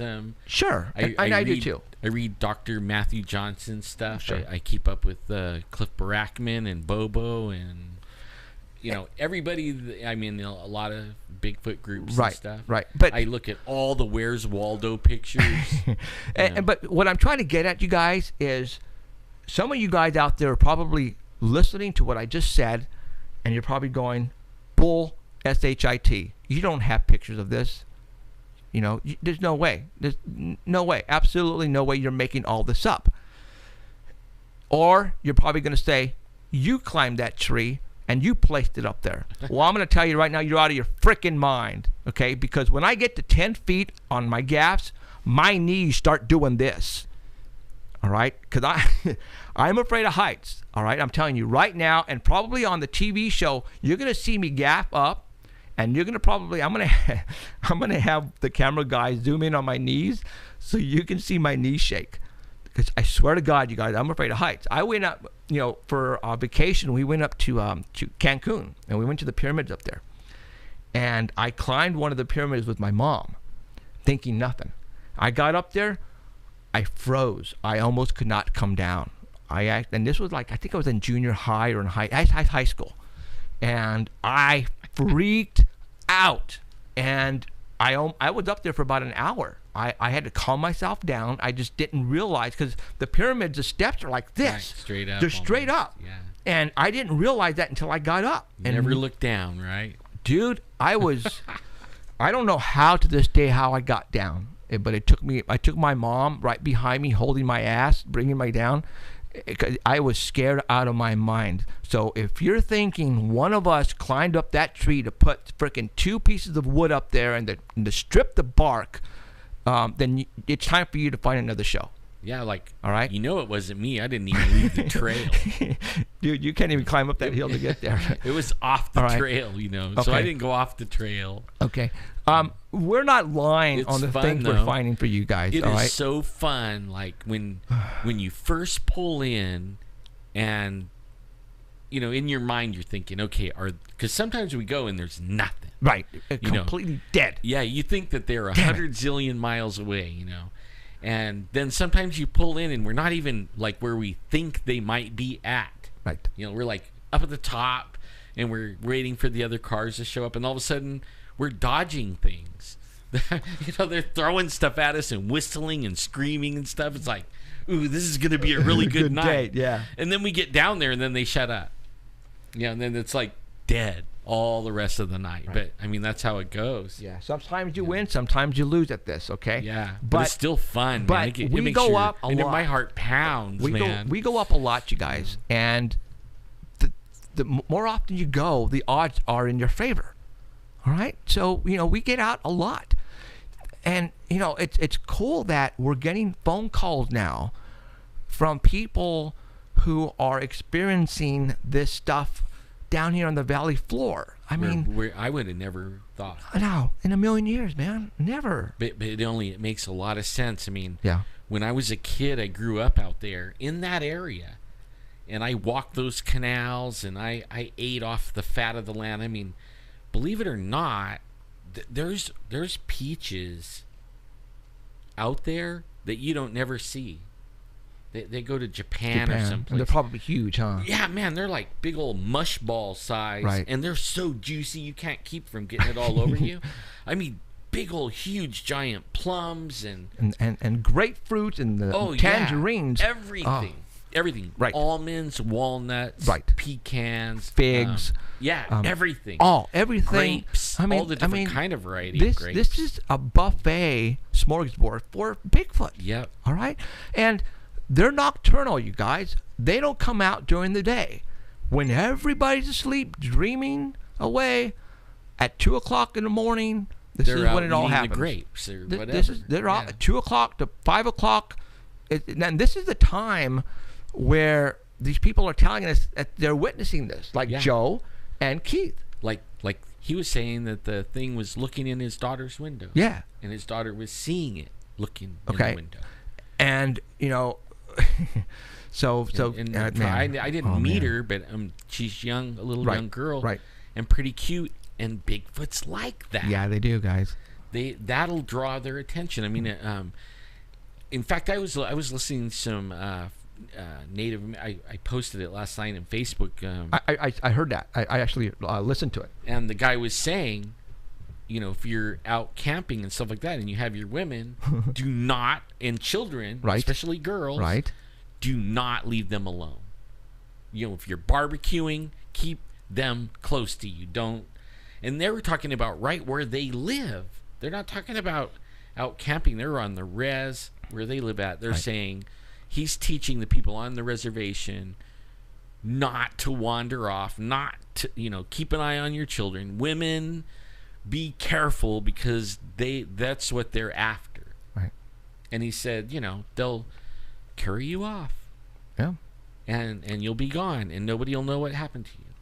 Missing 411. Exactly. David Paulides, you guys. I tell you, he's not going to tell you what's doing it. Well, some of his is probably aliens too. Probably. He Yeah. covers the whole gamut. Yeah, he does. I mean, and we have some really good abduction stories. Oh my God. So, okay. Can you hear it in my voice? The passion that we have for this is because we are finding strong evidence of what we believe is placing these out of place items in certain locations that shouldn't be there. All right, we're dismissing it as no human being would do this, but we're there for a reason. We're finding footprints. We're finding 8-inch lips with 6-inch nostrils pressed against the window of my truck. Yeah, with snot. With that snot. we got the DNA tested. All right. Get Okay. back human. All right. So, Think about that. this is the huge, stuff. Giant nose and lips and snot rolling down through the middle of it. And if you guys don't And know it that comes story, back human. oh my God! And that had to be the biggest human in the world, like some kind of giant. I know it wasn't contaminated. Okay. All right. You know what? We can continue on with the Bigfoot, but we have other things to talk about. Let's get a hold of Heidi It was my in favorite topic. Chicago, and we're going to talk about some UFOs and some out of the ordinary weird stuff, because Heidi is all about weird. Well, So like let's, I'm finding there's some cool people on Facebook that do some serious Bigfooting. We're not the only ones that do no. it. We're not saying and claim that we're No. like the greatest, bestest. No. There's some cool people out there that do Bigfooting and do it seriously, and I wish I could go footing with them. Man, really, I Good do. evening, guys. How's it Hi, going? Heidi. Hi, Heidi. Hey, what's shaking, bacon? We're just having a blast. That's My all. bacon's like relaxing. We're having a blast, man. Oh, excuse me. Very cool. Oh, it's always good to, chew the fat with a friend, right? Yeah. And then in this case, we have thousands of friends who are listening and watching us right now. So that's awesome.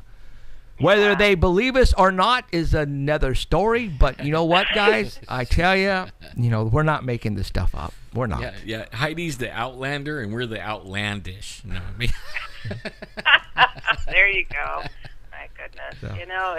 It's good to be inspired in the outlandish world, isn't it? Yeah. Absolutely.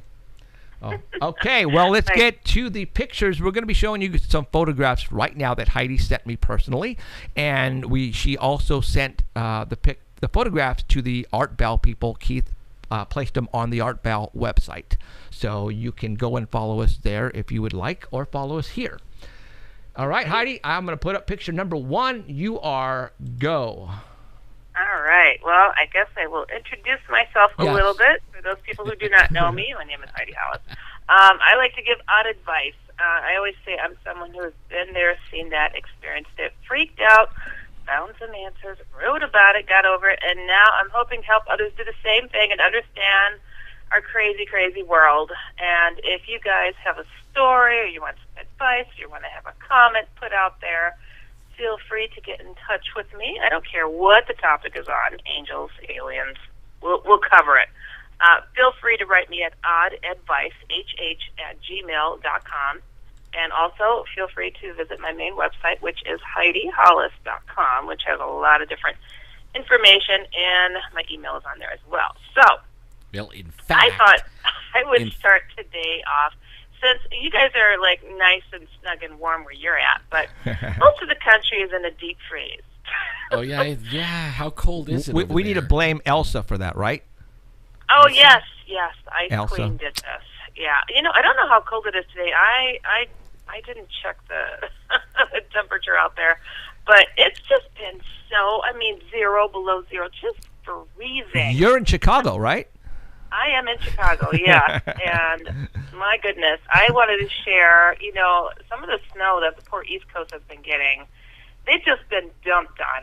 What do they got? 7 feet of snow out there or something? That's crazy. And this picture here that you guys are looking at. So it's like the Now, I have tundra. most of my life lived in freezing and frozen tundra of Wisconsin, okay? I've seen a lot of snow in my days, and now I'm in Chicago, and I have yet to see snowflakes like these. Oh, I thought those were People leaves. keep talking about the different weather patterns of stuff going on, Really? and I That guess, is- during the January 26th blizzard that hit up there in New York, a lot of people were seeing these odd-shaped snowflakes that you see here. Wow. Yeah. So these are really, they're stars. They are freaking stars. Come on now. How this was explained, Okay. that if snowflakes stayed separated from each other like these in the photos, you can sometimes see the structure of snowflakes with your naked eye. A Dr. Liebrick says that there are many different types of crystal patterns, and these star-shaped snowflakes are just one example. The dendrite, a star shape with varying patterns, is the most common shape of a snowflake. Based on his description, he said you're also seeing rimmed crystals in these photos. And it continues to say, clouds are made of countless water drops, and sometimes these droplets collide with a stick, and they stick to snow crystals.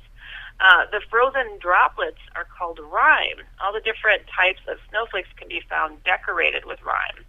And so when the coverage is especially heavy, so that the assembly looks like a tiny snowball, the result is called a grapple. Now, and he's got a website, by the way. I put the link on Art Bell's website to show all the different types of snowflakes, so you guys can educate yourself on it. But these are really big. I these are large. have never in my life until today have seen a snowflake or snow. I've always wondered where the word snowflake came from. Obviously there was a reason why people started calling these things snowflakes. Well, there you go. Here they are. Right. That's but absolutely these were crazy. quite large and very visible, where people were just like walking down the sidewalk and just, is that a shooting star? They were just star-shaped. I've seen snowflakes up close where you can see the intricate little details, but these are giant clumps of stars. Right. This is So, and there's wow. another picture there, too. All right, let's Flip get to over that. to the next one. Let's get to that picture right now. So there were other people that were reporting these strange things. People who have lived in these areas don't generally go, whoa, that's a weird-looking snowflake. Wow. No. People on social media, Twitter and whatnot, were posting these weird shapes. What the heck? It's pretty cool, but quite bizarre. I've never seen it before, so I thought it'd be cool to bring it to your Wow. attention. Very cool. Because, That is very yeah. cool. I'm Really blown. neat. I'm So- blown away right now. This is really cool. Yeah, it's really cool. So colliding water droplets, I don't know, whatever. Okay, so next topic.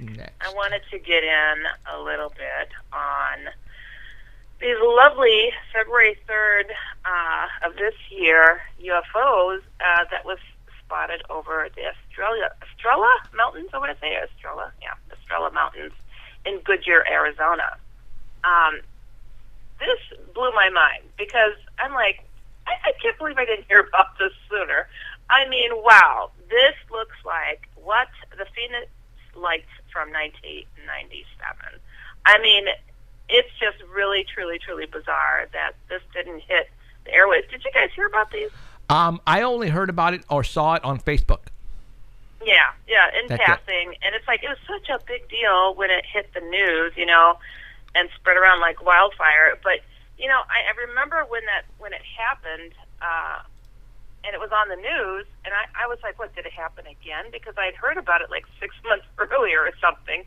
I'm like, oh, the media finally decided to showcase it. You know, they were kind of ignoring those of us who are in the know of these odd things. But this one, I was just really shocked that it kind of bypassed me. But Right. I wanted to say that 5 different people reported seeing these strange string of lights Okay. To the National UFO Reporting Center. And they all described seeing something very similar to the Phoenix Lights. And people say they saw these string of lights in Buckeye and Goodyear, Arizona, describing 5 to 8 lights in a row that remained for at least 5 minutes or so. Now, this one witness said, I saw this UFO while driving. It was moving south over the Estrella Mountains. The lights were of fiery color, which is not visible in the video, which is a shape of the craft. He described it as being round and very massive. After it disappeared, he says he continued to drive in the direction it was headed, eventually driving beyond and behind the mountain, but saw nothing. There's also a link to the video that is just amazing, just absolutely amazing. But it's cool that these people got to notice the mere shape of this thing. Like, I don't know, the Phoenix Lights, if memory serves me correctly, people were describing it as being, like a triangular in pattern, but then Right. it seemed to be in a row as well, though, correct? I mean, is that what you guys are Well, you know, on the Phoenix Lights, now James Fox did a thing on the Phoenix Lights, right? I believe that there was two sightings, not two sightings. There was the main sighting, Fake one. the fake one, and a real. and a real one. Yeah. And I believe the lights over the flares? mountain. Yeah. Well, I know what I don't know if they were flares, but I believe that was the fake, and the real one, where people actually witnessed it fly over them. You know, I don't know if it was in Out of the Blue or I know what I saw. Right. It goes and see that. James Fox does an excellent story on the Phoenix Lights. But you know, I on the video here, Heidi, is there mountains back in that way? What is that? You know, in that direction? Yeah, they're saying that's the Estrella Mountains, Okay. and that these lights were on one side of the mountains and essentially went over Oh. the mountains Wow. and went into the distance where the people could not follow or see them any longer. So, but it's, you know, if you watch the video, it seemed to be pretty much, you know, cruising at a pretty steady pace, where they were driving along and pretty much able to keep pace with it while filming. But when it went up and over the mountain, I mean, they just fully lost sight of it. So, Wow. yeah, it was pretty incredible. I mean, to see something like that. And I always love the dialogue of people that are videotaping these things. It's just like, whoa, you know, what is this? Okay, so the link to this video is on Art Bell's website right now, right? Yes, it Okay, is. Yeah, okay. it's definitely something that people need to see. It's pretty incredible. And, you know, the awe factor of the people, it's just priceless. I love it. Wow, that's very cool. Awesome. All Yeah. right. Yeah, I'm very glad you brought this up because I did see, you know, what I'm looking at right now on Facebook, but I didn't know the whole story, and so that's awesome. Yeah, I missed that on Facebook, darn it all. But yeah, I thought that was a really cool one. Now, this other one is pretty darn interesting. This is a UFO sighting once again over Arizona. Arizona is hopping February 26th of this year, and no statements really given by the witness that videotaped this, except to say that, and there's a video for it as well, but I gave you a still image of it. But it's described as being a black UFO saucer shaped. And I'm like, whoa, you know, it really is, you know, it doesn't look very reflective. You can see lights on it, and it seems to be, you know, kind of, how can I say, pulsing, you know, almost in its movement. Okay. And just really, you know, a strange looking craft, and it looks saucer shaped for sure, but You know, black. I've always wondered that. Let's just say these are not from here, Earth. Okay, why would aliens who are far way more intelligent than us put lights on the outer part of their UFOs? Is it so another UFO won't hit them? I have wondered the same You know, thing. and that's what kind of gets me sometimes. Like, okay, if they're trying to keep away from people and hide, why not be completely dark? Yeah. You know, yeah. what's well, the I'm purpose thinking of these perhaps lights? the government got a hold of their alien contacts and said you have to follow the FAA protocol. I don't know. Because it doesn't make any sense. It's No. like, even like this large string of lights on the saucer-shaped one from February 3rd in Arizona. No one would have spotted it. It looks like it's like kind of out in the desert. It's completely black out there. If they didn't have their freaking, headlights on, Right. no one would have said, "Whoa, look at that." Right. I wonder if it's an act of defiance.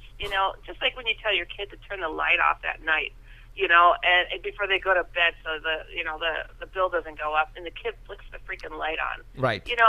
What? I think this is their way of waving hello and saying, "Look, we're here. We're trying to stay in touch and in line with our treaty with your government, but we're just going to flick our headlights at you guys so you know that we're waving hello." Wow. I mean, why Yeah. else? Why else? I don't know. I have no idea. At one point, I thought to myself, well, maybe it's their propulsion system.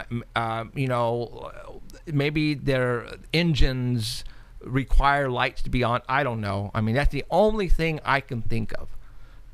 Yeah. That without these lights, then they can't be in the air. I mean, I don't know. Maybe they're not lights. Maybe they are, the engines of propulsion, and we think it's lights, but they're not lights. I don't know. I just like you said, it doesn't make sense. Lights. Why would they turn on the lights for people to look at the? Hey, look at me! I'm from Mars. Yeah, maybe they like a little bit of attention while they dance I on guess the so. stage, Right.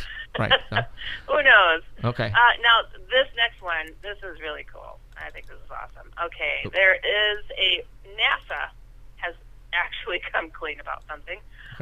Really? So there's a bright spot seen on a dwarf planet via their Dawn spacecraft on a planet called Ceres, CERES. The latest images captured by NASA's Dawn spacecraft of the dwarf planet Ceres continues to baffle scientists as the photos reveal what they are saying is another, mind you, another significant bright spot on its surface. I guess, there was a prior image that was released and there was a bright spot that they couldn't explain. And this time it's showing too. So this planet called Ceres lies between Mars and Jupiter, has an average diameter of 590 miles or so, and it's the largest body in the main asteroid belt and is believed to contain a whole lot of ice. Apparently, like these earlier photos, like I said, had a bright spot on it, but now this bright spot on Ceres, they're saying, has a companion, like NASA literally saying a less brightness of a companion, lesser brightness. But apparently it's in the same basin. Chris Russell, who's a principal investigator for the Dawn mission, said in the news release from NASA's Jet Propulsion Laboratory, he says, this may be pointing to a volcano-like origin of the spots, but we will have to wait for better resolution before we can make such geologic interpretations. Okay. Russell has said, so the scientists are hoping for a better view, literally March 6th, in hopes of getting a sharper image of what the heck they're looking at. So NASA is not denying that this is fake. I mean, this is real. I mean, that's NASA's. This is real. Okay. NASA, never a straight answer. People is saying no. Well, these are actually bright. I'm not saying they're lights, but could be a reflective of some type. Like you said, a volcano. Okay. Yeah, volcano. It's like a volcano. I don't know. It's Okay. pretty bizarre. I mean, it looks pretty reflective. I wonder if like a UFO needed to park and refuel or something. I don't know. Well, It would have to be that would have to be huge right there. Right. You know. A mothership. I mean, really huge. Like that could be like 20 or 30 or 40 miles across. That little light. right. In order for it to be seen, by the telescope. Very very true. I also put the LinkedIn video for this story on Art Bell's site. It's well, hey, we have to wait only 5 more days. March 6th is when they're saying this Dawn craft is going to be reorbiting around the area and get clearer photos. Now, if it shows anything of significance, now you know, artists of you know Heidi as well as I do, is that if this turns out to be the frickin' mothership of all motherships, NASA is not going to show it. No, the NASA they might show it, but they'll deny it. Extremely busy that day, re-editing the photographs. They'll say it's a volcano. It's Don't a volcano. worry. No, they'll put I don't know, they'll find something and Photoshop it in there. But no, I mean, granted, it's a blurry photograph right now, and I can tell you, if NASA does get a clear picture, I guarantee you they're going to substitute it with something else. Oh yeah, I mean, the artists have come forward to say, I had to help doctor those photos of the moon. You know, it's like, come on. Or they think they're fooling. I mean, it's just so easy now to white out stuff or change it. It's just ridiculous. I mean, but I wonder what made them come forward to admit. Were people paying attention to their feed or something? I don't know. No, and that's exactly right. People now are in front of the NASA's, especially like, for example, the International Space Station's video cameras live feed, and they are, every day people are monitoring their streaming and recording, because there's a lot of times where something will pop into frame and NASA will go, oh, and then go black. And then, but, the people out here who monitor this stuff will actually get it and then put it out on social media. Like right here, somebody got this by accident, and NASA can't deny it and has to come out and say, well, at this point in time, we have no idea what it is. Let's wait for the next round trip. But you know what my favorite is how they say that a lot of the stuff is national security, so they don't share with us. Now, I highly doubt that this freaking little dwarf planet has something to do with our national security. What's going on out there? Something's reflective. Show it to us. It's our tax dollars paying for this. Yeah. Come on. Well, I mean, come on. Are they actually going to say, breaking news, this is a large ship, and the reflection was from the sun or whatever, and it is a metallic object? Now, what would happen if NASA came out and said this is a metallic object on series? People would freak. I mean, come on. I mean, that a metallic object, that's telling me it's a freaking... That's a UFO. It's a flying saucer. I mean, they're going to say, well, it's one of ours. Yeah, right. Yeah, right. Okay? They can't say that. Gosh. It's a reflection off the I hope snow. that we're calming some fears out there, in regard to these topics, where people are not totally, going to lose their minds in the event that is sure to come one day. Yep. That these things reveal themselves. Yep. I mean, they are. They're testing us. They're, a little bit at a time, flashing their headlights at us. Hey, you okay? Look at me. I'm over here. Right. No, it's happening already. Yeah, it's all about conditioning, you guys, and they're conditioning us for the day to come, probably pretty soon. Well, I think they're going to be like that show on that I posted, the Twilight Zone. To serve man, right? And they left a book, and they were trying to decipher the book, and then they're all taking trips to their planet and everything, but not coming back. Right. And and finally they they figured out what the book said, and it was a recipe book. Yep. How to serve man. On a dish. Platter. Yeah. On a platter. Yeah. Like, they're not placing the orders. It's the other way around. Well, right. And I mean, the people are so trusting nowadays, and they can say whatever they want, and these people are eating it up, and they don't even know who they're talking to, really. It's like, I'm a little more careful. Yeah. And worried, I'm kind of plumpy, and you can't walk fast, so you're the first guy they're going to snag. I worried about that in Africa. They would come up and they would start touching me. I was thinking, oh my God. Then they would invite me to dinner. It's like, no, thank you. I could see you on a yeah. Well, that's why. Actually, to be honest, that's why I take them Bigfooting. Right. Oh, is that it? Somebody's got to be a sacrifice, that's it. right? That's the only reason I take him Bigfooting. Yeah. Because I can run faster than him. Well, Yeah. that's funny. That sucks, That's doesn't it? awful of you. I know. I'm I know. good I'm with bad. a cane, so that Bigfoot better watch out. You know. No, you guys, I'm just kidding. All right, for all those people who think I'm serious about this, no. But trust me, I would run faster than Alan. I tell you. He's passing out menus right now, Alan. How to serve Alan? Well, you know what they tell me. They're like, everything's cool. You know, we'll stay right with you, but be prepared to be face planted. I think one of us already has already been told which one's going to take the cane from you. Yeah. I know it sucks, doesn't it?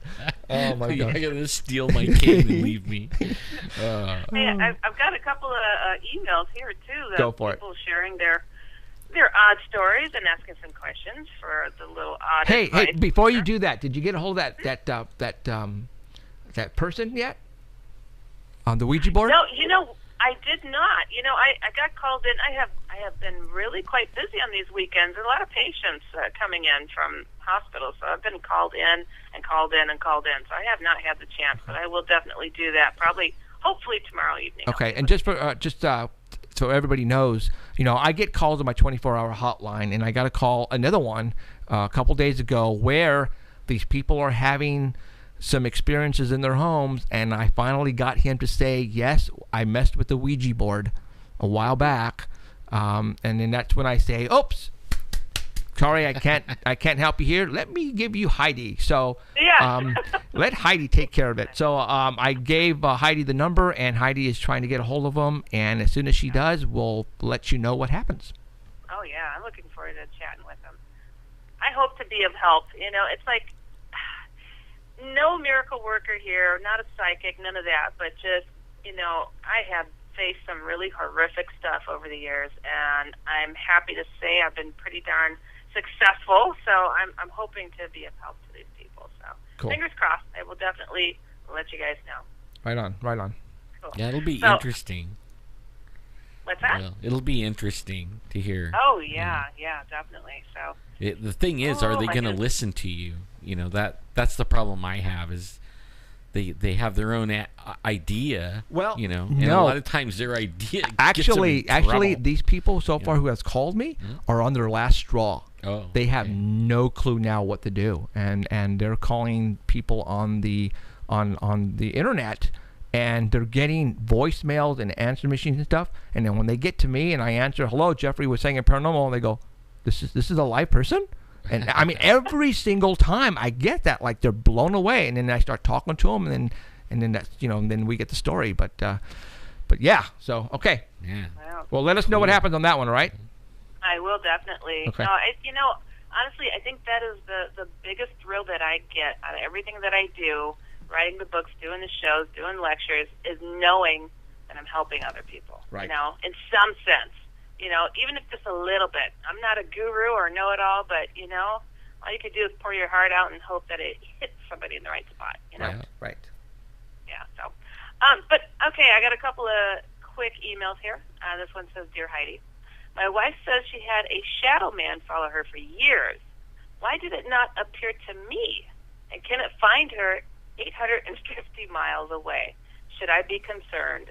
Thanks, Joe. Oh, yeah, Joe, it can find you. I'm not trying to scare him. But, it's like Hatman doesn't drive a car. He's not like Men in Black. He is just one of those rotten, low-down, good-for-nothings that, could track anybody anywhere. It doesn't seem to matter. And across the globe, even. So, honestly, I had somebody that wrote me about a year ago that had gone from here, and I want to say to Korea, and they were looking for somebody to help clean them of this Hatman following them. And went to Korea, he showed up over there. So it really doesn't matter. Why he did not show up to you? Maybe he doesn't like the looks of you. I don't know. I mean, I don't know. Perhaps there's something in her. He's already dug his nails in and gotten a taste of her, and she's feeding him diligently, some of her fear. So I think perhaps that's the reason you have not been met up with this guy. And, I'm suspicious, too, that, oftentimes Hatman starts to follow people when they're a kid. Yep. So I wouldn't be surprised if he got to know her, knew her weaknesses then, and so it makes it easier for him to, follow her and taunt her. So he doesn't necessarily show up to more than one person at a time very often, because if you got backup, you might be able to kick him out just a little bit easier, and he doesn't want that. So Yeah, there you I have mean, it. she might be his weak spot, and Oh, yeah. he's already, he doesn't need to show himself. He's already tearing the family up, just Oh, through yeah. her. Is it beating her down for Yeah. sure, and make it seem like she's a little loony perhaps. But Yeah. I mean, it's cool that he is. He's not saying that. He's not saying I don't believe her. So that's cool. I like to hear that. That's good. Right on. Yeah, definitely. So, thanks, Joe, for that quick question. I've got another quickie here. It says, "Dear Heidi, my name is Lacey. I'm from Moore, Oklahoma. I came across your website while doing some research in regards to the Hat Man." Oh boy, Tim again. I too have experienced him. It started when I was about 5 or 6 years old, and then several times as a young adult. Now, see that? Just what we're talking about, how he likes to see the little kitties first. It says, "I'm so curious about it. I always question, one, if I was crazy, which clearly I'm not, since millions of people across the world have seen the exact same thing that I have. So what is it and why? Is it from another dimension? And I wonder what causes it to show itself to only certain people. I've had a lot of things happen to me that you could consider paranormal. I'm a Pisces. Isn't that what we're all about? LOL. Just thought I would share and tell you I enjoy your page. I love your show. And I can't wait to read your book, The Hat Man." Very cool name. Okay, that was Lucy. Or Lacey. Okay.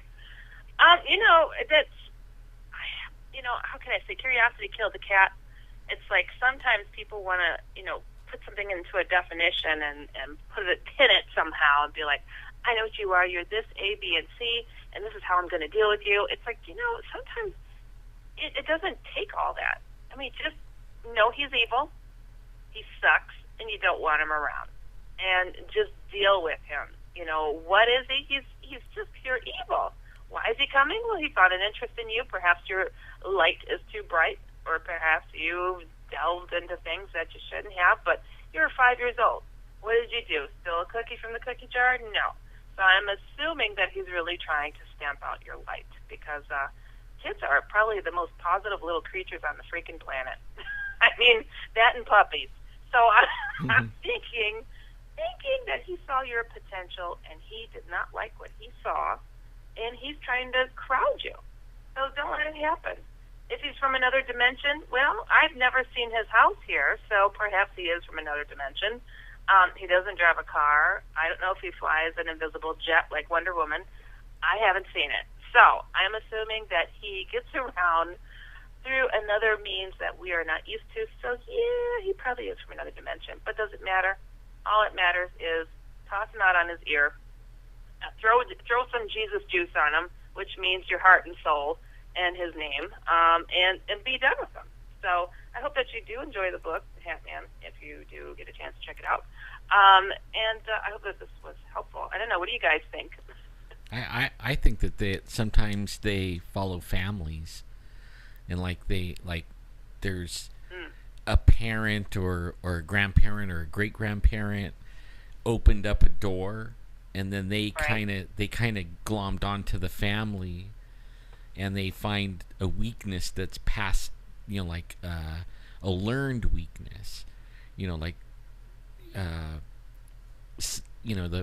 the mom is afraid of everything, okay, and the child learns that to be afraid of everything, so she starts out with a fear right away, and then they sense that or see it happening because they're right there all the time watching, and then they're like, "Oh boy, here we go, we'll get this one afraid right now." I think like there's somebody in the family. Yep. I personally think that somebody, again, the Ouija board thing comes to mind. I believe also they are, let's just say that drugs come into mind as well. Or alcohol. Alcohol. And when you get into that stuff, then it opens up for something to come walking right in, I think. Well, one that, and a lot of people don't like to talk about it, is abuse, like sexual abuse. Okay. And it was really prevalent back. I mean, this is a prevalent thing going way back. You know what I mean? Like, there's some sickos. Right. And these things, they thrive off of that sicko stuff. They love it. That's what that makes them strong against you, is the sicko thing. Right. You know, they really like it. And so, I mean, the more sicko family you got, probably the more problem you're going to have with those things. Isn't it terrible? Sins of the father go on you. I mean, I just hate the thought of that type of thing occurring. But, you know, when negativity is lingering, I think it is more likely to, you know, slap its hand on your shoulder, you know, and say, well, what do we have here? Right. You know? Right. It's just, it's a horrible situation to be in, and it's always kids. It's always kids. It just breaks my heart. And then it's like they're taunted, you know, later on. And it's like, my goodness, you know, this thing is relentless. He will pursue and pursue and pursue. It's like, how do you stop it? You know, it's like I'm always like optimistic that to the point, to your last breath, your last dying breath, that you can make a difference in how your soul will be perceived and received by the one God that I know and love. You know, it's like I'm just like, you know, I know there's a lot of horrible things that people can be involved in. I've even been in touch with people whose parents were, you know, satanic worshipers. I wanted to say they've that had too. terrible things happen to them, but they've been able to shake that stuff loose. You know, so I'm optimistic. Really?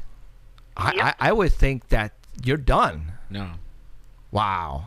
No, man, Yeah, I know some too. I know some too, and what you have to understand is they're subservient.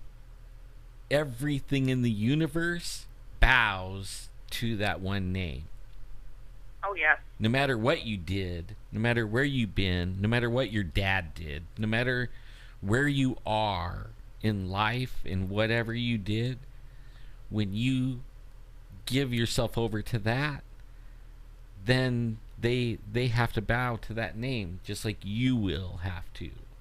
Everyone will sooner or later.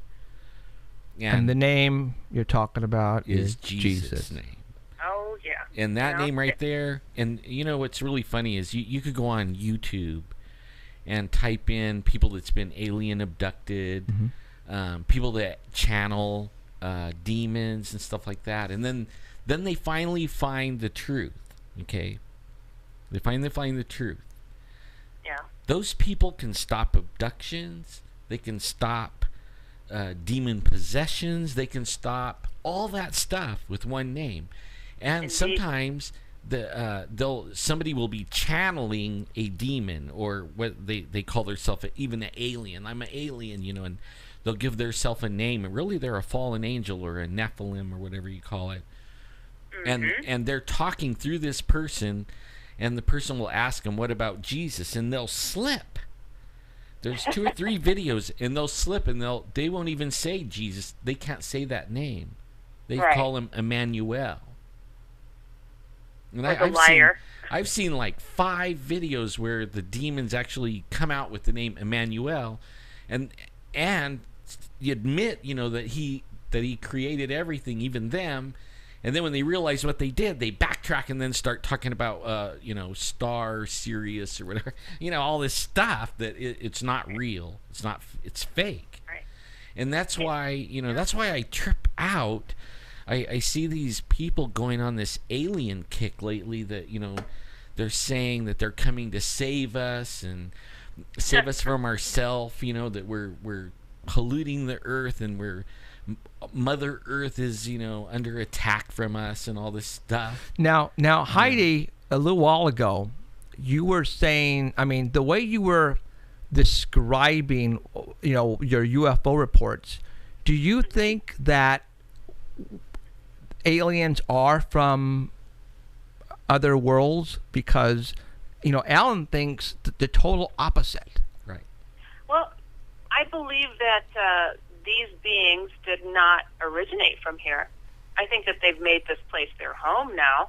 I think that they live underneath the surface, that's for sure, currently. So I don't think they're traveling from here back home. I think they're moving in, and they're trying to make us servants of them. And I think those that get abducted, sadly, that they are being trained and tricked to help them in their mission. I've known some of the people that have been abducted by alien beings to find themselves helping to calm the next abductee.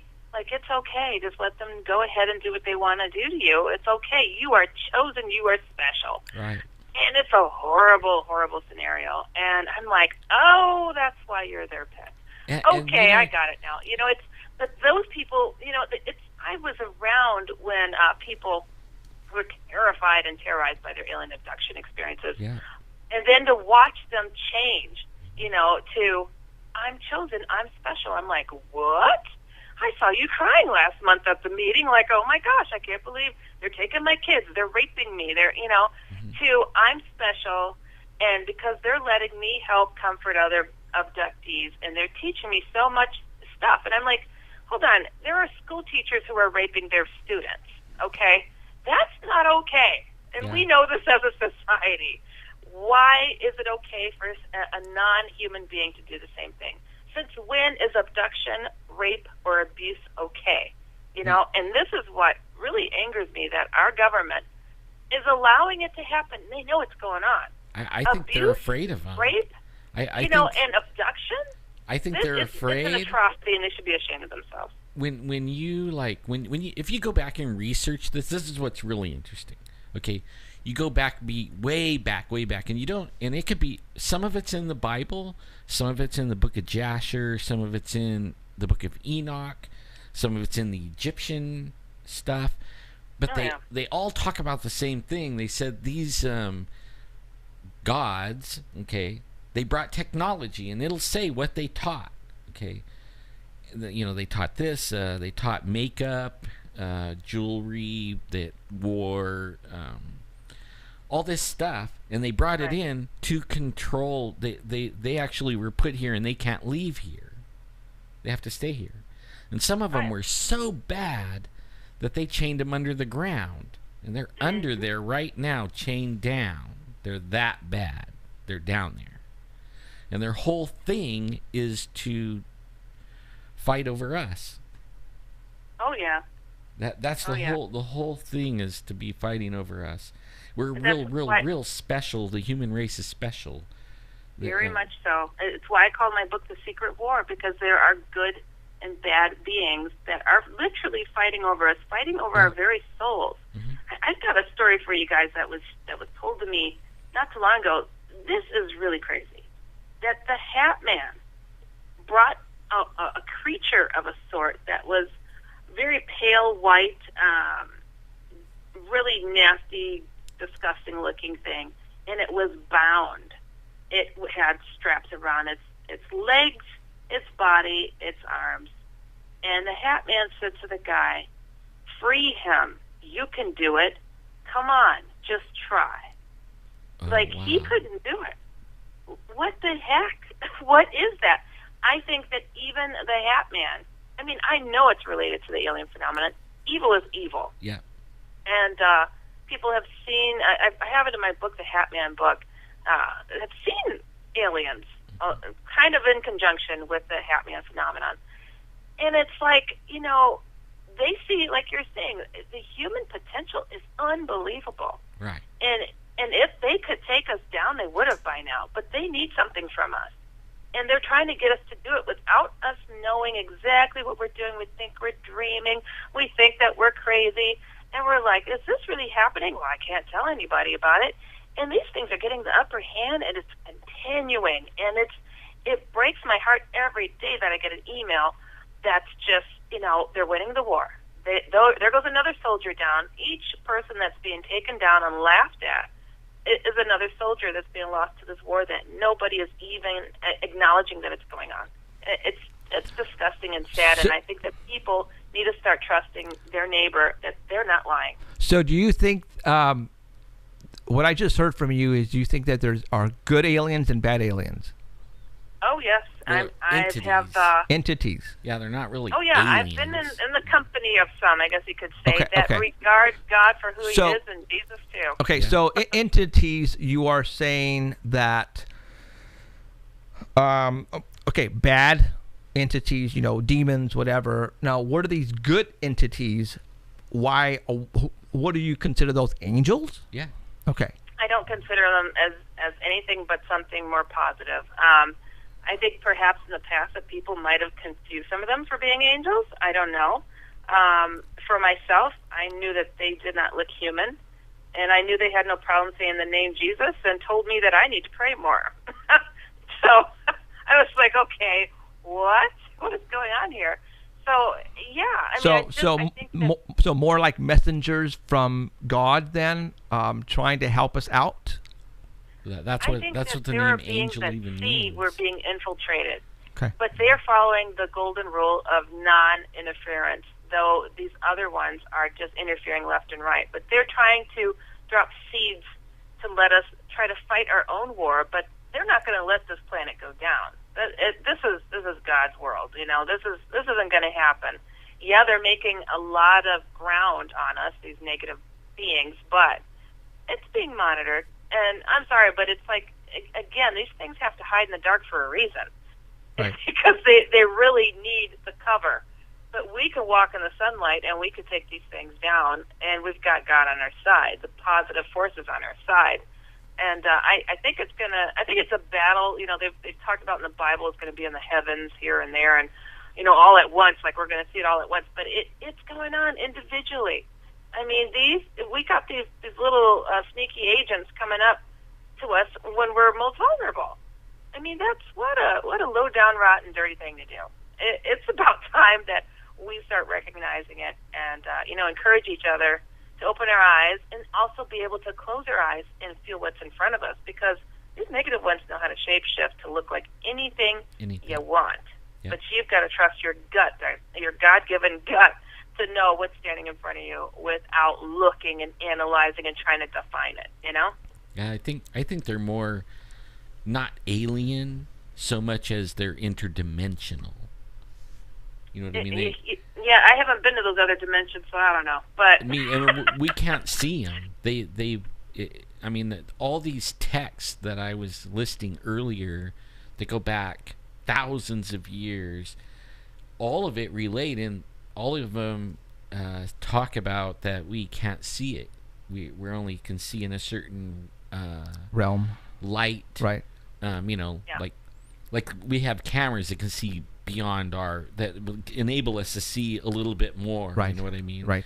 In fact, they're using it like ghost hunting, so that they could see into this other dimension. But there's more than that, even. Yeah. And matter of fact, I was talking to Adolf from 101102, and he was telling me that he's watching TV, and at the corner of his eye he sees something walking. And that's where a lot of people visually see, what they think are demons or whatever. It's just at the edge of, the dimension that we can, what I'm saying, see. And as I think they're walking among us right now, around us. They're probably in the studio right now. Yeah. They're in our house. They're walking around. They're everywhere. They're everywhere. And there I could believe be that. I believe there's a lot of different layers to our existence. That's for sure. I've seen things literally poke their head in and poke their head back out like they're looking around a corner, and I'm like, what? Did I just see that? I'm like, like there's holes all over the place. But I also think that these things are indeed among us, and they're quite aware of us being there, and some of them aren't. I don't know, but I see what you're saying for sure. Yeah. So it's a fascinating world we live in. I've been on like probably a 20-year study of these things, and at the same time was lucky enough to travel around the world. Go into the Africa and see the voodoo, and I mean way into the Africa where people don't wear clothes, and they were actually cannibals. Even though they admitted that they said they didn't eat people anymore. They still had their teeth filed like shark teeth, and even drilled holes in, like designs and stuff. And their instead of tattoos, they had scars, and I mean really elaborate scar tissue design all over them. And demons were like an everyday thing over there. And in fact, when you go over there and then you the people find God, like the good power, you see people get raised from the dead. You won't see it here, but you'll see it over there. Somebody will die, and then somebody of faith will come along and raise that person right straight up from the dead. Faith, meaning good faith in Jesus. Jesus. How can and what? use the name of Jesus to call the life back into the body. How can that happen from an ordinary person doing that? It's not them. It's not them. Okay. You have no power. Right. Yeah, absolutely. Okay, that is the evil tricking everybody who are witnessing this event. No, I mean the guy really died. Right. Okay. But the what's coming up? The person that went over there and called the life back in. It's evil. No, it's actually it's good. It's actually he's using his authority that Jesus gave us. Okay. And he's using it correctly, and it works because he has faith that it works. See, now in America we don't have faith. In fact, they're attacking it. You know what? I could go out right now, and I could be a Muslim. In fact, if you say something against a Muslim, you're about to get arrested, right? Right. If you go over there and say you're a Christian, they'll cut your head off. But if you go over here, they're attacking the people that say they're Christians. Right. I mean, they're absolutely trying to get rid of it. Right. Why? They're not getting rid of all the cults. You could be anything you want, and nobody will say a word. Right. But you say that one name and say that you believe in it, and all of a sudden you come under attack, and now you're insulting them. I remember as a kid that was going to eventually happen. That all the Christians were going to come under attack, and they were going to get killed if you say, "Do you believe in Jesus?" If not, if you believe in Jesus, your head is cut off. Boom, you're gone. Well, it says that's what's going to happen. Yeah, and it's already happening. Yeah, it is. It's happening to this day, you guys. In fact, a lot of the Christian preacher guys, they used to say it was and I never thought it was because it didn't line up, for what. But only they would say the EU, the European Union, was going to be the Roman Church coming up, and be the 10 toes or in the 10 horns or whatever. Oh, yeah. Yeah, well, that wasn't it. It really, now they're all backpedaling. They wrote all these books and sold all these books. Really, it wasn't that. It's really the Muslims. And then now, if you could go on YouTube and you could research this. You don't have to take my word for it. Type in Muslims dreaming and getting visions of Jesus. And there's hundreds of them. And they live in a country where you get your head cut off if you believe in Jesus. And then they wind up having a dream or a vision of Jesus, or he comes to them in their dream. And they change over. They change over, and then they have to leave or die. Right. And they lose their family and everything. I mean, they can't see their family, their kids, their wife, nothing. They're gone. They're excommunicated completely. That is some serious faith going on there. Yeah, but I mean, there's story after story after story. In one video, there was like 200 people in this room worshiping Jesus, and the guy was a Muslim, but he just found Jesus, and one of the people took him there, right? In that country over there where you get your head cut off, and they're in a secret meeting in a cave, like hidden. And then he was sitting there, and the way he found Jesus was Jesus came in his room and appeared. The sightings of him are going up exponentially. Yeah. I love it. So then he started asking the people there, how did you hear about him? Because they don't have Bibles, and they don't have Bible study, and they don't have Christians, and they are not taught that. Okay, right. They don't. Oh no, Yeah. They don't know. There's the no only Catholic- thing they there's no know is Catholic- maybe this guy was a great teacher. I was going to say, there's no Catholic churches or any Christian churches No, over there. There isn't. Then he found out every single one of the people that was there, Jesus came to him the same way that it came to him. So there's nobody like us, nobody over from our country that is spreading the gospel or whatever over Right, there because they right. get their head cut off. Right. Okay? Right. So From Jesus what I is doing it understand, himself. He's going in Muslims there are and not doing good. it himself. And there's Yeah. power there. I mean, I've seen people grow arms and limbs back. Not in America. Oh. Well, a couple times in America, but when you go into other countries, this is like a common place. I'm waiting for it to spread to here. I Nice. can't wait to see it. I'm going to People pray that you being get a new raised from the leg then, Alan. dead, legs growing out. I mean, even my own self, like when I first found out about Jesus and he helped me, I didn't drink anymore, I didn't take drugs anymore, I didn't get arrested anymore. Okay. I mean, I was getting arrested by weekly, you know? And I can't even remember every day because I took so many drugs and alcohol and they said I would not pass out. But only I was blacked out. I would go and do all these crazy things, and then the next morning everybody would be telling me what I did, and I'm like, no way. I do not recall any of it, right? Well, I couldn't change. But when I found this Jesus, he changed me, okay? I broke my ankle. I was doing work for him. He gave me $500,000 of video equipment and to only do Christian TV stuff. So I was. But then I broke my ankle out running around in the mountains, way off in the mountains. I crawled to my car, drove myself down to the hospital, you know. I went in, my leg was broken, my ankle. They put a cast on it. By 5:30 in the morning, I was on my way home with a cast. Then I went to one of, you know, I didn't know how to pray. I didn't know nothing, right? I mean, I'm barely a week into knowing anything about God, was not raised in church, don't know anything, right? I mean, I absolutely don't know nothing. And one of the guys that I met, he says, oh, you know, Jesus could heal that. I'm really, you know, yeah. He goes, just, do you believe he could? I'm like, yeah. I don't, what do I know? Yeah, I'll agree with you. So, you know, he prays, and then he tells me, cut my cast off.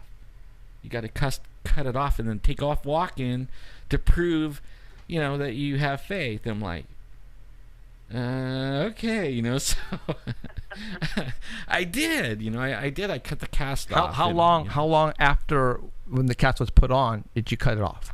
the very next day, Oh shit! like 10 in the morning, 10:30 in the morning.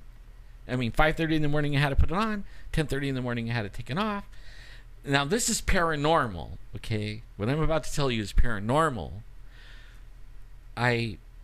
So then I went home, and when my wife seen me, she's like, she chewed my butt. Like, what in the world are you? You know, and it was all swollen and black and blue, and it hurt. And then, like, oh man, 11:30, 12 o'clock at night, I'm laying in bed, and my leg is killing me, and I'm like, oh man, you know, my wife's like, just go back to the hospital, you know, you idiot. You've been walking on it all day. What the heck is wrong with you, you know? So when I get back to the emergency room, guess who's there? Same doctor? Oh, yeah. Same doctors, same nurses. And they're looking at me like, and then they ask me, and I'm honest, you know, I tell them, you know, what I did, and they just start laughing at me. And then the doctor says, this is really going to hurt, you know, because I'm going to have to probably really go in there and really, you know, like, Said it. yeah. He goes, you're dumb, you know. Dumbass. Yeah. We got to go take x-rays and see what kind of damage you did. And, you know, I'm like, oh, man. You know, I'm feeling pretty stupid at that point. And do the x-rays, and then I'm sitting in the room where the casting material is and everything. And he comes in, he goes, hey, he goes, can you jump down and walk across the room for me? You know, and I'm looking at him like, what? He just told me that I was an idiot for walking on it before he took, you know, before this. I'm like, all right, you know. So I get down and I limp across the room, and then, you know, I sit back down, and he says, did it hurt? I looked at him. Yeah, it hurt. Like, what? That was a stupid question. Look at it. It's all black and blue and swollen. You say it hurt. He's like, oh, all right. He goes, I'll be right back. And then he comes in with another doctor. He's like, hey, can you jump off the table and walk across the room and walk back? I'm like, are you serious, dude? Like, serious? He's like, yeah. Like, all right. And I walk across and I come back, and before I could even sit down, he says, did it hurt? I'm like, yeah. Like, you guys are crazy. Like, when do I get a cast? He goes, can you walk out here with me? I'm looking at him like, what? I'm ready for a cast. What are you talking about? I already know I was an idiot, And we go around the corner. I follow him. And they have those big lit things with the x-rays on it. Right. And he's like, see that x-ray right there? I'm like, yeah. He goes, you see where the break is? And it's like, yeah. It's like totally broke like that. Right? Like broken. I'm like, yeah, I see it. And he goes, that's broke. I'm like, yeah.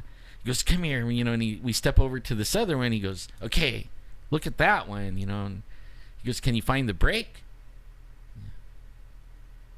I was like, no. I'm like, what? I go, is that mine? He goes, that's the one you just took. He goes, I can't explain it. I'm like, what? I go, it's not broken? He goes, there is no break. He goes, come on, let's go. He goes, we go sit in the room, and he says, so what do you want to do? I'm like, well, I came for a cast, right? I came to get a cast. I go, do I need a cast? He goes, no. What do you want to do? I go, I guess I'm, like, what about the swelling and everything? He goes, well, the tissue damage and everything's still there from the break, but the bone is healed. He goes, I don't know what to tell you, man. Like, you could have a cast if you want. I'll put one on. And I'm like, that's all right. I was totally confused. Then I go, what about the crutches? He goes, the insurance bought them. They're yours. You could have them.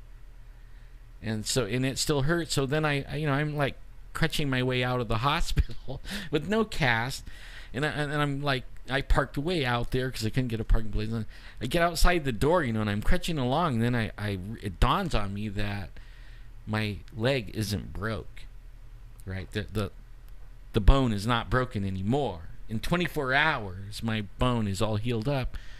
And it hurt a little bit, it hurt. And I thought, what, if I trust him all the way, then he could take that pain too, right?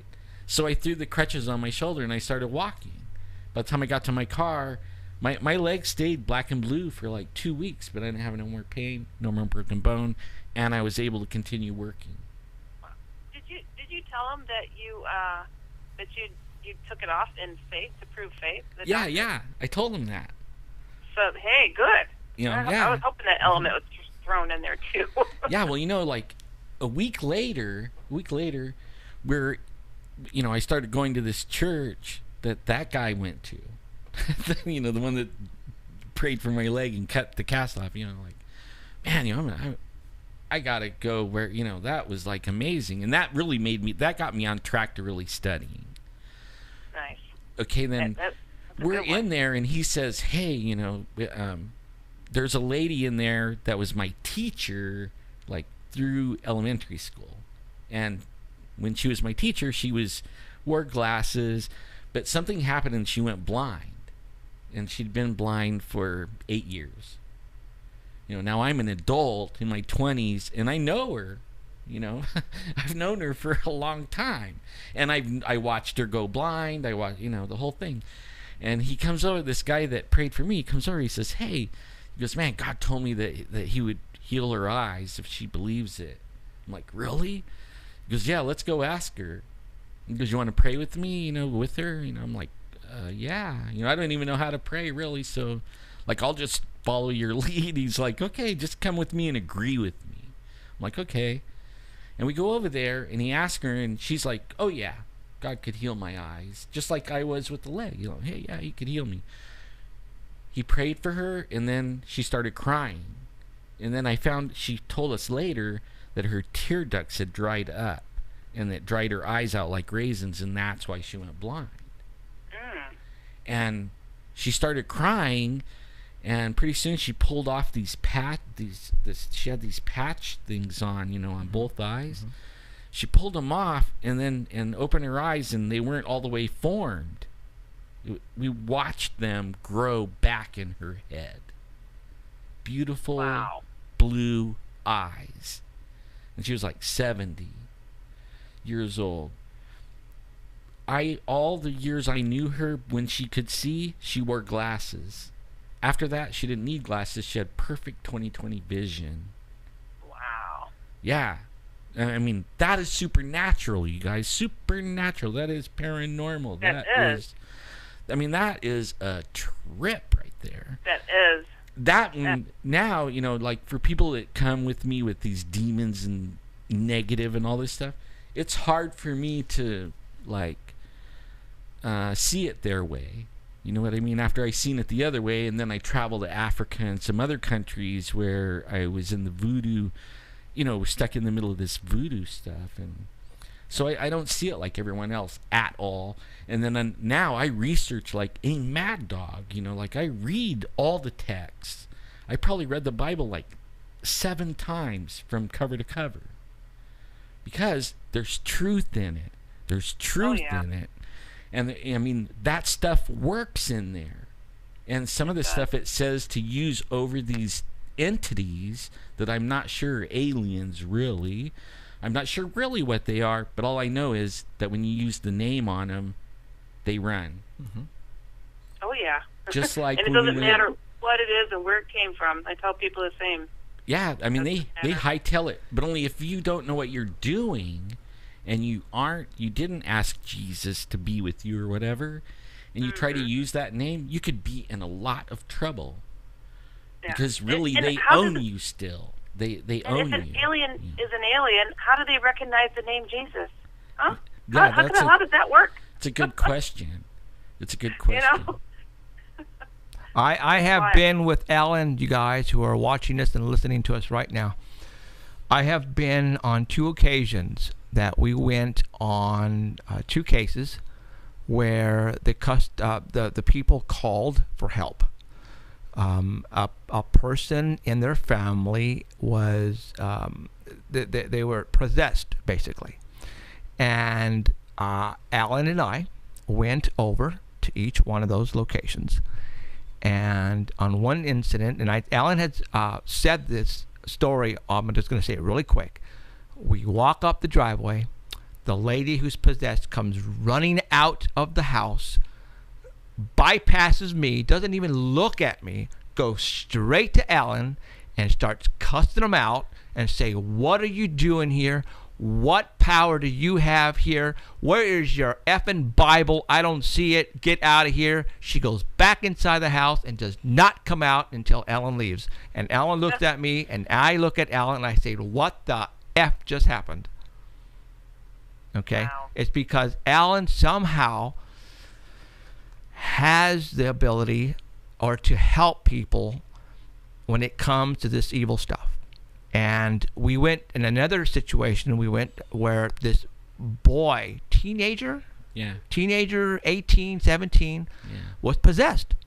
And the father tried everything, and the mother tried everything. I mean, it was a upper class family, guys. I mean, they were a nice house, nice cars, nice clean cut boy.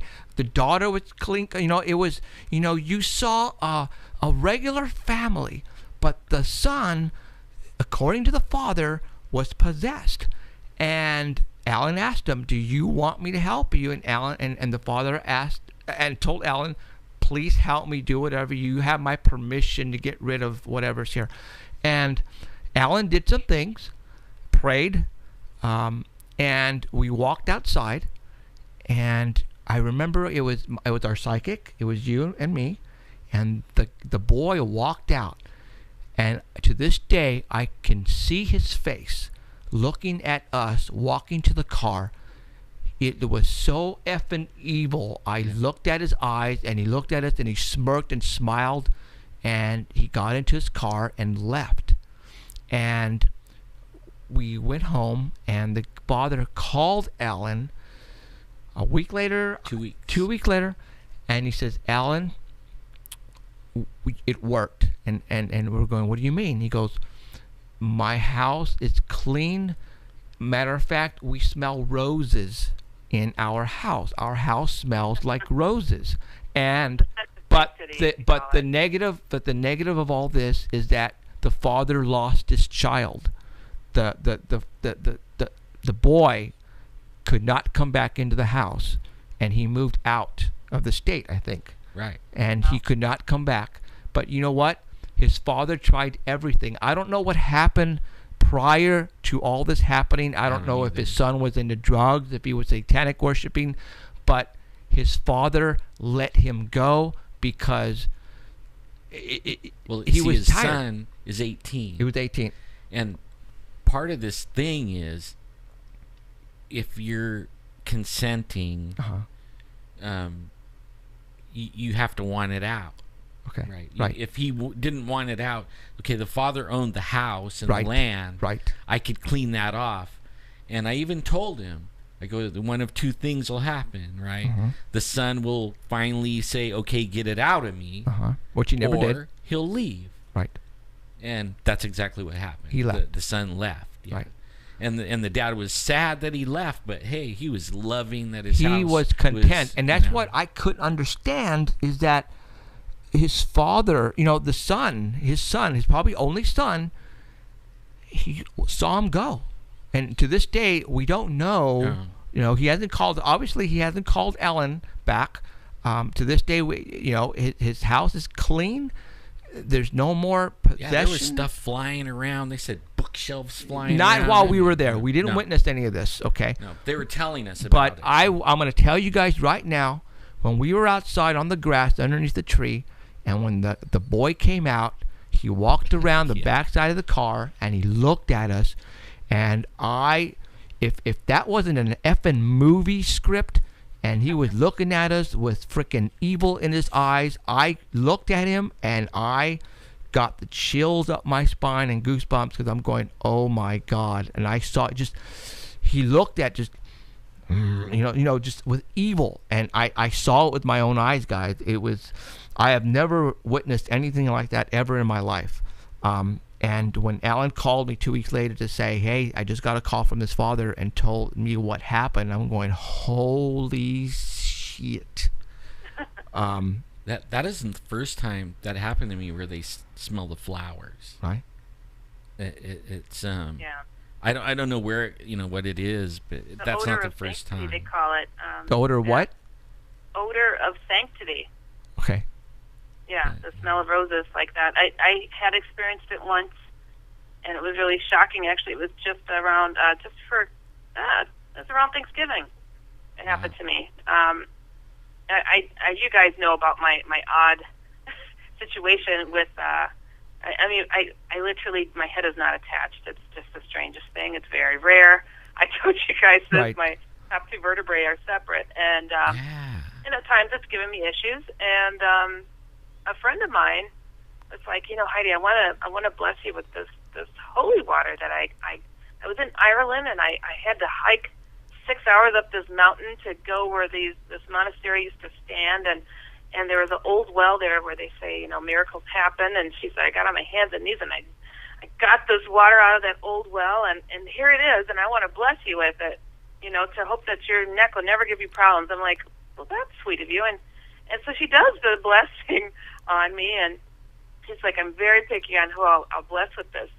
And I'm like, oh wow, that smells really good. The rose smell. That's really nice. She looked at me. She's like, what did you say? I said, I smell roses. Don't you? The roses in the water. I think it's like a rose water.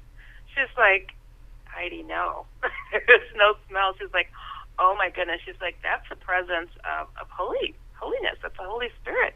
She said, when you smell that, I'm like, I said, wow, it's really strong. How do you not smell it? And no one standing there. I had a few friends standing around me. They did not smell it. And I'm like, come on, you guys are messing with me. I smelled roses on me for probably an hour. That's so cool. So it was pretty amazing and very sweet of her to have done. So Wow.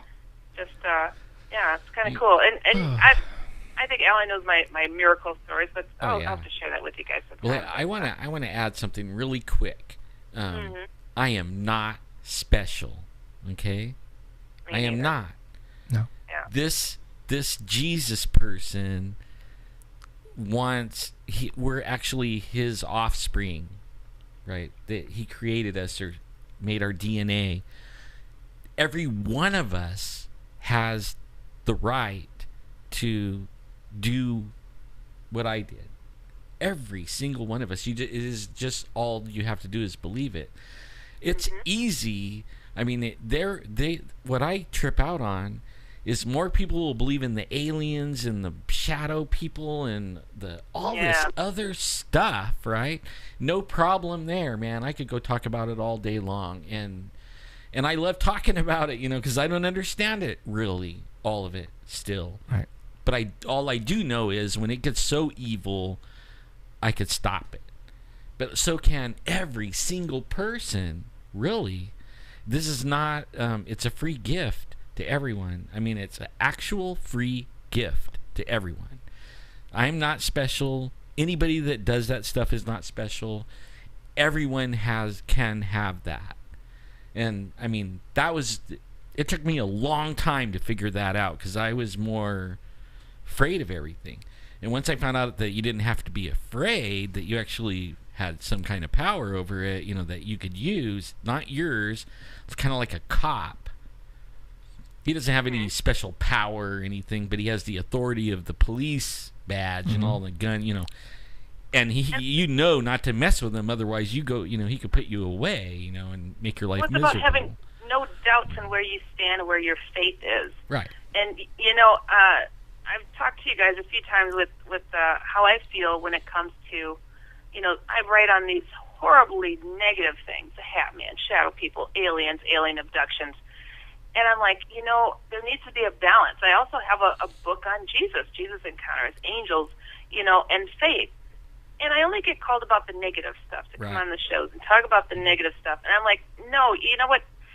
I knew that I had to keep shedding light on these topics, to show people that you don't have to be victim to these things either. So, I mean, I have another book I'm going to be putting out soon called The Other F Word. And if you go to theotherfword.com, you'll see it there. And I have a book on it right now, all about faith is the other F word. So it's that important. It's that necessary. It needs to be put out there and pushed out there alongside of this paranormal stuff, because too many people are losing themselves in it, and we're losing them to it. It's a sad thing because, like you said, people are looking at something the likes of the devil in the eye, but they don't believe in that religious stuff. It's like, I'm not saying religion, I'm saying God and faith, people. Right. Because you're looking at something that you cannot fully handle on your own. You have got to know that you have a backup. And I'm with you, Alan. I'm nobody special either. It's a God-given right and gift to be able to stand our ground and I be able think, to use God's name or Jesus' name to to push these things to the side. He puts us through these things, and we're supposed to learn it, right? And a lot of people don't. And you get put in these situations, and you either poo-poo it and say, like everybody that's within listening distance of me right now, they're getting their opportunity to go research and find out if I'm telling the truth or not. Right. Well, I can vouch you guys. That's where it is. I mean, I can't give it to them. Right. I'm not going to be the preacher guy. I'm not that guy. Right. But only I'm not going to back down from those things either. All right. Well, guys, we have to cut it now because we're going to be. I mean, we went long, but you know what? You guys forever. This is. It was fun. You know what, you guys? What we are talking about right now, please don't let it. If for those who are not of faith, we don't have nothing against you. Yeah, absolutely not. We're a paranormal show, supernatural. The stuff that we talk about here is freaking weird stuff. Yeah. And it's happening. So we're going to talk about it. Whether if it involves demons, aliens, religion, the Bible, we're going to talk about it because we have experience in it. All right? Right. Okay? So whether you believe us or not, that's up to you. But we're trying to tell you there is more going on around us than you think. Yeah, it's almost like the Lego thing, huh? Everybody goes and gets their coffee and goes Yeah, to work and tunes in the football game, and you know what? And they're like oblivious. Yeah, Starbucks. Right. We've had shows on Starbucks. I mean, oh my God, we can go there forever. But okay, Heidi, Wait till I get out there with you and get to work with you guys directly. I'm telling you, it's going to be a big old paranormal party constantly, right? Oh, yeah. Absolutely. Okay, Heidi, we're going to let you go. Thank you very much, and we will talk to you next week. Okay? Sounds good. Right Bye, on. Heidi. Thank you. See ya. Bye. Was that deep or what? That's deep. That's deep. But it's fun. Yes. I really like sharing that stuff, and I have some more stuff that's even more deep, and I'm just afraid, I don't want to run everyone off. And that's not what we want to do, you guys. We are telling you. But you could go on my Facebook, and I have some of it in notes, so you could read my notes, and I make it public. I'm not hiding nothing. Right. I mean, you could go on facebook.com/Sasquatchan, and you can find my notes and read some of that stuff. And I mean, I thought about writing a book, but one of these days we both are going to write books because we are experiencing, you guys, monsters. We are experiencing evil. We are experiencing good. It's happening to us here. And the reason why we're doing this is because we want to share it. Whether you believe us or not, that's up to you. But we are not going to lie to you for any reason at all. It is exciting, and we are loving every minute sharing you what we are encountering. All right? We're having a blast doing this. And again, I've told you before, we talk religion here because it's supernatural stuff that's happening. It is. All right? It is. It's the same thing as witchcraft. People think witchcraft is a religion. Okay. All that, it's all together. But see, like with me and aliens, I mean, there might be an alien. There might be. I don't know. We don't know. Yeah, right. That's what I mean. I don't know. Right. There really could be. I mean, even the good guys might be aliens. I mean, God. If those who believe in God, I believe God placed us here. Yeah. Who's not to say God placed aliens on other planets as well? That's right. We don't know that. I mean, just think of how many creatures are on this earth right now, and bugs. Oh. Time to go. It's time to go. Okay, we are out of here, you guys. Right on I didn't hear him. I didn't hear him on here though. Oh my God, there he goes. Okay, I'm having a blast, you guys. This was deep tonight. I hope you guys enjoyed it. We're gonna do it again next week. Please come back because we're loving every minute of it. You guys, peace out. Take care. See ya. You have been listening to Paranormal Central with Jeffrey Gonzalez and Alan Thomas. Broadcasting worldwide at ParanormalCentral.net and on ArtBell.com. Stay tuned for next time. Remember to keep your eyes to the skies. And we hope you witness something you cannot explain. I'm looking for you. You're looking for me. We have to decide what it will be. Can it be true? Can I believe? We are